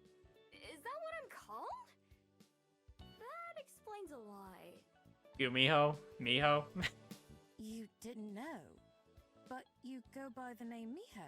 Just because I like the sound. I thought it was more like a nickname. It's more of a nickname. I change it up wherever I go. Gumi, Homie, Migu. I've never had a real name. I didn't even know I had a kind. I've never met someone else like me. Not so special anymore, is she? I wonder if we'd much in common. Have other foxes, well, Gumiho, lived the same kind of life I have? Maybe they're better at fitting in with people than I am. That's why I've never seen Are one. there any other Gumio in Wellington? None that I know of. It's possible, though. I'm not sure what I'd say if I did meet one. I wonder about others like me before, but since I've never met one, I eventually assume they don't exist. Finding out that they do and that there's even a name for us comes as a pretty big surprise. No matter how long I've been alive, there's still so much that I don't know about the world. As our discussion tapers off, the sound of the front door reaches my ears from downstairs. Juliet must have heard it too, looking over as I do. Oh, that'll be Aspen. Shall we go down to breakfast? I'll never say no to that. Alright, let's go eat some breakfast. Juliet takes to her feet, picking up the lamp and carrying it with her. Orpheus the bat leaves the study when we do, though he flies off in a different direction. I'm guessing he won't be joining us for the meal. Yeah, Orpheus has gotta go do bat things, you know? I must be careful not to spill my cup of tea as we walk down the stairs. Aspen waits at the bottom, a large book tucked under her arm. She waves with her free hand to greet us. Good morning, Aspen. It's nice to see you again. Good morning, Juliet. And you too, Miho. I must admit, I was a little worried you might run off during the night. She may have thought about it a little. After I went to bed, though, I was out like a light. Glad you decided otherwise, then. Living in the library sounds like heaven. I can't believe you'd think about giving that up. Anyway, I'm opening today, so I can't stay too late. I'll go ahead and take care of the windows. I'll get started on breakfast then. Would you like grape or strawberry jam? Dang, I like both. I could eat either. I think I'm feeling like strawberry today. Oh, or some of that orange marmalade if there's any left. You have to let Miho try that too. I'll see if we have it. Is that a nonce you have with you? You can just leave him on the desk for now. It sure is. I'll be taking Jacques on the way out. I'll write it down. Sounds like they have a pretty normal, regular routine. Two of them show off in different directions, so I stood on the stairs, unable to follow any of the conversation. Who's Jax? Anonce? I don't see anyone with you. This is a nonce. She taps the cover of the book she brought with her. He's the author of this. Juliet suggested I read some of his work, but I'm finding him rather dull. Huh. I try my best to sound interested, but I doubt it's successful. Maybe I'd see the appeal if I could read them, but how could they be better than doing things yourself? After setting the book down on the front desk, Aspen goes into the main room, leaving me alone in the hallway. I make my way down the rest of the steps. Looking down at the teacup, I decide to take a tiny sip. I'm starting to get tired of carrying it around. Yuck. It's kind of bitter, but also bland at the same time. Frowning, I set the cup down on one of the shelves nearby. At least I tried it. The sugar was way better, though. Yeah, that's because you're supposed to put the sugar in the tea, and it would have made it better. And then she just puts it down on a shelf. How rude.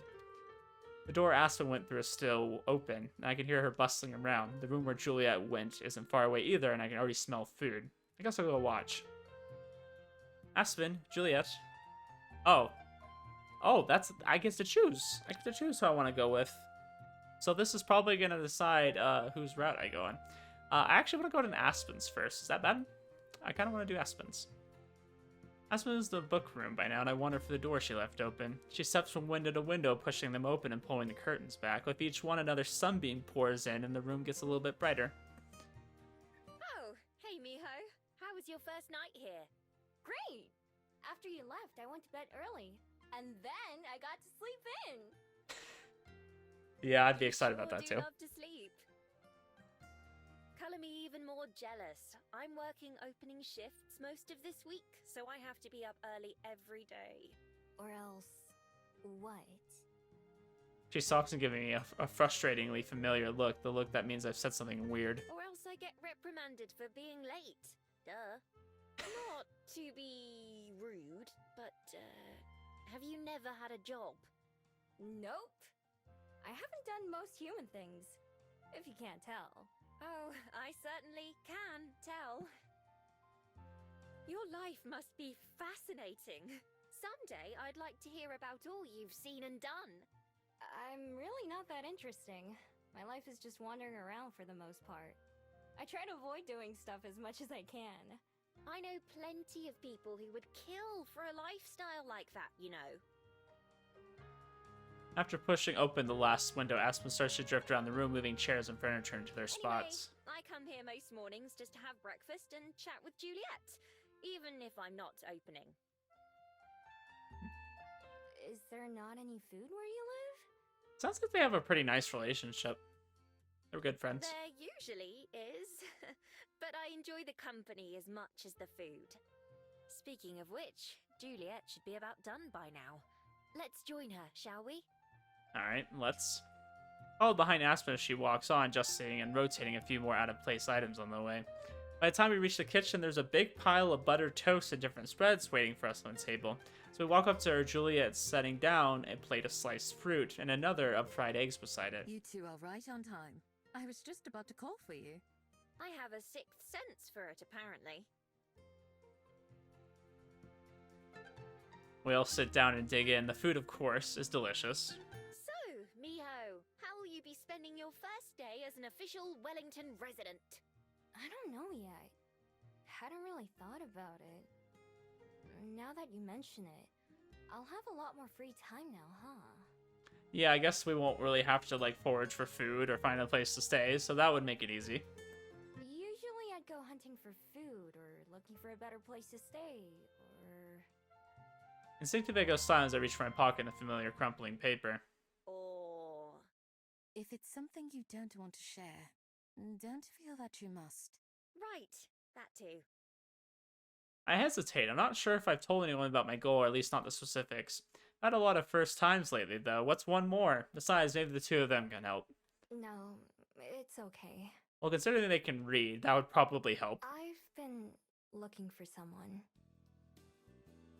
I wipe my hands first, making sure they don't have any crumbs or grease on them. Then I carefully slide the thin scroll from my pocket. I always keep it in the deepest part where it won't get wet or damaged. With great care, I gently unroll it, letting the two women see the ink markings brushed on the scroll. The edges are fuzzy with age by now, but the text is still legible.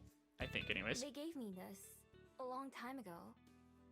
I don't know what it says. I don't know, is it even going to be in English? I guess she was from Korea, so I would imagine it's in Korean. Is that Korean? Maybe Chinese? I'm not able to read either one, unfortunately. They remind me of older Chinese characters, but I can't be certain myself. Sorry, but I'm not too familiar with them either. Yeah, I didn't think we were going to be able to read that. That would have been a long shot. They look a little defeated, but I quickly wave off their concern. It's okay. Nobody I've asked could read it either. For all I know, they might just be scribbles. I thought that maybe if I knew what it said, it would help me find them. Who exactly are they, if I may ask? They're a traveler. I learned that word just to be able to describe them.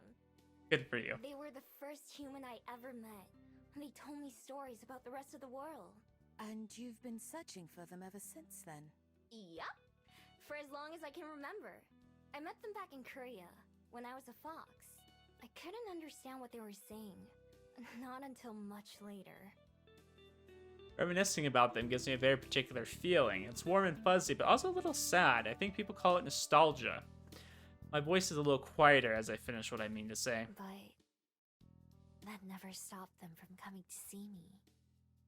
I don't know their name or even where they're from, but I'll definitely recognize them when I see them again. I get the feeling they're probably not alive anymore. That would be pretty surprising if they were. Maybe we'll meet an ancestor, or maybe they're a vampire too. You know, maybe they can live forever. Both of the ones before me are quiet for a moment, visibly thinking over what I've said. After a long while, it's Julia who speaks first. In that case, I'd be happy to assist in any way I can. Me too, of course. Speaking of which, I may have found something useful to you. I was doing a little bit of research on Gumiho last night.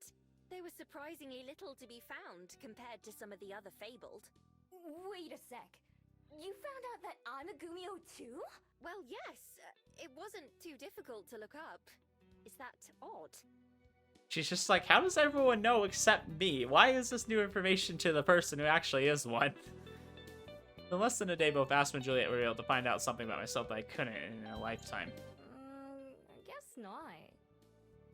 I only realized how I sounded after I said it. Juliet shoots a look at Aspen and quickly tries to move the discussion along. Anyway, I was trying to find out why Juliet and I can remember you when nobody else can. Although I didn't find anything about memories in particular, there was one story that claimed a Gumiho's curse doesn't take effect until a full day later. Oh, of course. And since you and I both saw Miho again before too much time passed, we didn't forget her. Huh.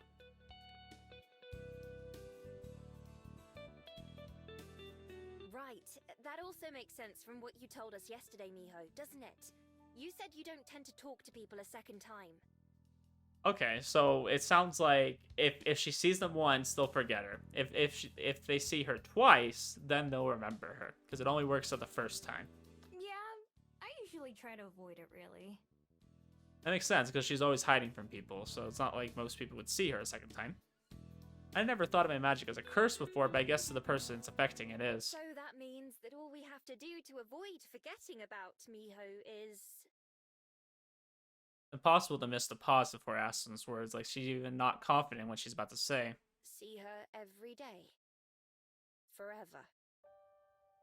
Forever? The word hangs in the air. Aspen says it cheerfully, but I can recognize how impossible that is. At some point, even these two will forget me, won't they? Oh, well, that's sad. That's a little bit of a twist I don't like. Why even try them? Why bother if I know it'll just hurt in the end? One key, those kind of thoughts start to swirl in my head like always. It's so tempting just to stop caring and give up on others. Yeah, I know some people who think like this. No, I won't let myself dwell on that. Not on my first day living here. Who knows, even if it's a long time from now, maybe these thoughts will go away for good. Juliet clears her throat before the silence goes on for too long. Well, that's not bad at all.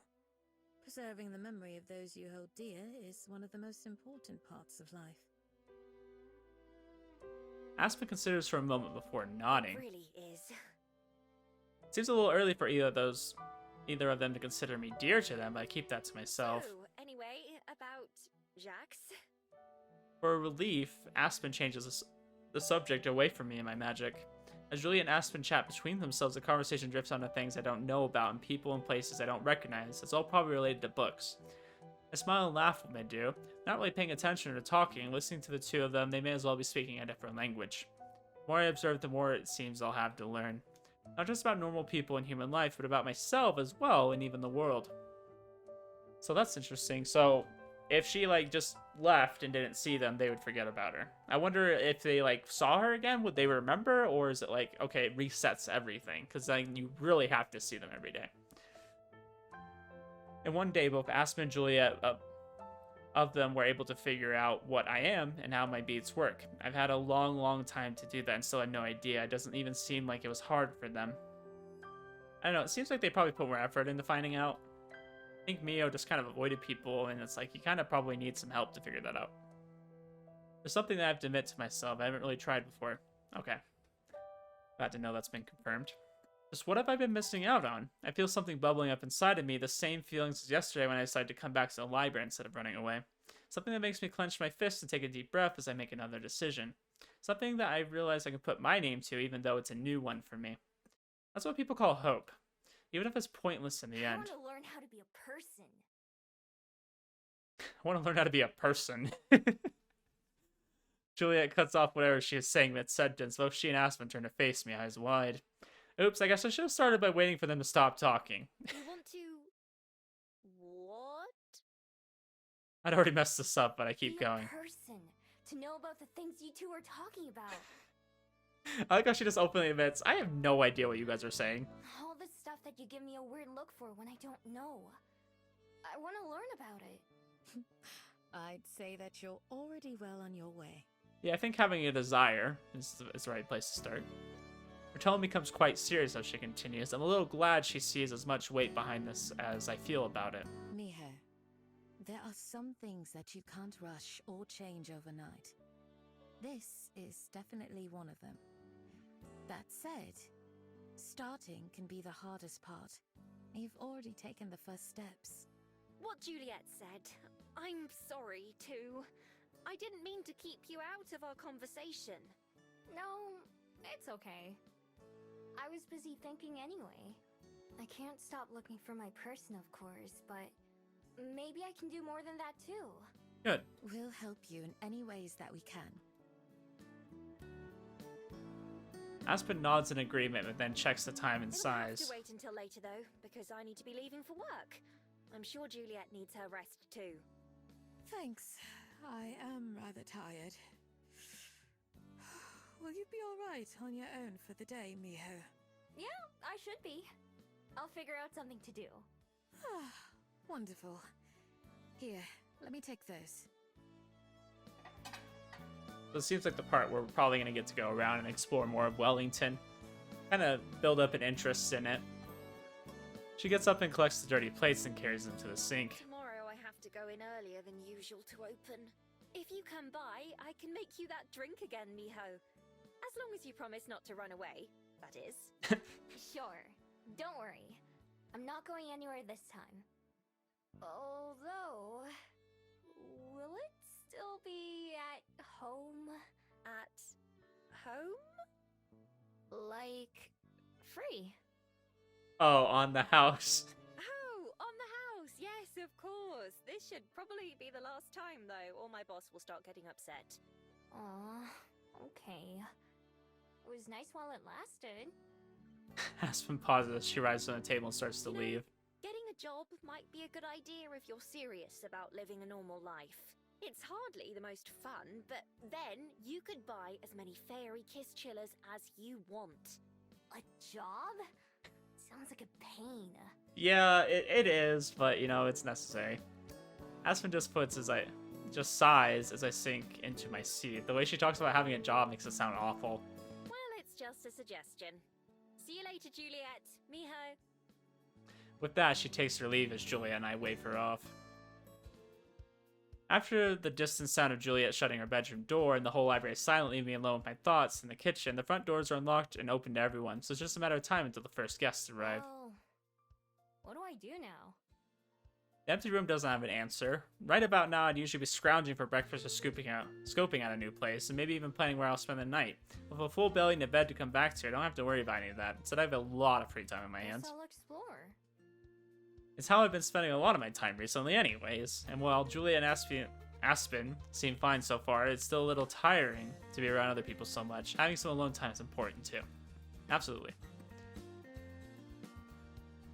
Making my way into town, I try to pay more attention to what people are doing. Instead of searching for opportunities, I meant what I said about wanting to be more of a person. But smaller steps are easier for me. If there's one thing I'm good at, it's observing. Of course, I'll be keeping an eye out for anything that can help me find my person, but I have to admit that I don't have much of a plan for that. Usually when I go to a new country or city, I'll have to find someone who might know them, or who recognizes my scroll. I usually prefer asking other Fabled. They're easier to deal with than humans. It's not a very efficient plan, if I'm really being honest. I'd have to get really lucky for it to work, but I really haven't come up with any better ideas, and I do have plenty of time to try. Now that Aspen and Juliet have offered to help, maybe they'll be able to think of something new. For now, I'm just killing time. At first, it's not so bad. I take my time passing through the city and even pop into some stores along the way. One is full of musical instruments, while the other next door is a store selling kitchen utensils. Across the street, there's another place with racks full of used clothes. I step in each store and pace around the aisles just browsing. Usually, I never come into these kind of shops, even though they have some expensive stuff. It's all bulky and hard to carry. Plus, I've learned the hard way that some pawn shops and buyers are good at guessing when something's stolen. Wow, I wonder how. Now that I'm paying more attention to what's for sale, I realize I don't even know what a lot of this stuff does. In the kitchen store, there's normal pots and pans and dishes, which makes sense. There's also a bunch of different gadgets of all kinds of shapes and sizes. I can't even guess what I'd use some of them for. At the music store, I recognize a few of the instruments, like guitars and pianos and drums. There are also a bunch of that I've seen before but don't know the names of. Mostly the kind you play with your mouth. Then there are some that I've never seen and actually can't be sure instruments are actually instruments and not some other kind of device. I seem to be the only one having this problem. In both stores, other customers I've seen look around like they know what they're doing, or at least are looking for something in particular. I try to listen in on a conversation that someone's having with a salesperson, but it's just like listening to Aspen and Juliet talk. I don't recognize half the words. In the end, I didn't spend long in either store. This is already harder than I thought. Nearby, there's a clock outside one of those stores, and it informs me that it's only been an hour since I left the library. There's still a long time before Juliet will be up. Guess I'll keep looking around. Although I'm not expecting much to continue to browse through most of the shops we pass by just for something to do. I think about going by the Bell House and saying hello to Aspen, but when I get there, there's a line out the door around the building. Peeking through the window, I don't even see her. Instead, someone else is taking orders at the counter. I don't feel like waiting, so I keep walking instead. I end up walking for as long as I can stand it, past the Skyport and beach, past Mount Victoria, back towards town again, and when it eventually gets too boring even for me, I head back to the library. It's much busier now than when I left it. There's a pile of books on the desk that people have brought back, and checkout sheet is half full. Some of the chairs are occupied, or at least a dozen people are browsing the shelves. None of them pay me any mind, even when I grab a snack from the kitchen and head up to my room. And there, I do the only thing there is to do, flop onto my bed and look at the ceiling. Don't get me wrong, I'm glad to have a bed to do that in, but it doesn't help me much right now. Can be bored outside or bored inside. Yeah, I don't think it's too hard to be bored. I mean, I think that's the easiest thing in the world to do, is be bored. My normal life, I'm usually too busy to be bored. Having time to relax can be a luxury. Now that I've got more time that I know what to do with, I hadn't even realized that would be a problem. All I can do is wait for Juliet. Hopefully she'll have some ideas. I get the feeling she can give me advice on it and anything. May as well get comfy. I'm gonna take a nap. Yawning again under the covers and then transform into a fox. With a soft pillow under my head and a cozy blanket above me, it's a lot like being in a very comfortable den. And after all the walking I did, a nap does sound nice. If I'm lucky, I won't wake up until Juliet does. Wrapping around my tail around my face, I close my eyes and eventually drift off to sleep. It's almost dark when I finally open my eyes. Okay, I actually think I'm going to end it here. I think this is a good amount for a stream. I almost went 3 hours, which is a lot for me, because I have a hard time doing that much talking, you know? Talking for 3 hours is very hard. Anyways, I think this is a good point to stop, you know? This is my first time streaming, and then my first time really diving into this game, which I'm very happy about. I'm enjoying it. It's a good story. We're really getting to... It's kind of a slow burn, I guess. But I really like that. I like the way it kind of reads as a book. I like that I'm reading a book. I mean, isn't that what a visual novel should be? It's a visual novel. We're getting to see it visualized. But I think this is a good place to stop. And I think a good opening to Wellington and some of the residents that are here. And to the story that's going to take place. So... I don't actually know how to stop this, but we're gonna figure it out. So anyways, guys, appreciate you, and I shall see you in the next one. Have a good one.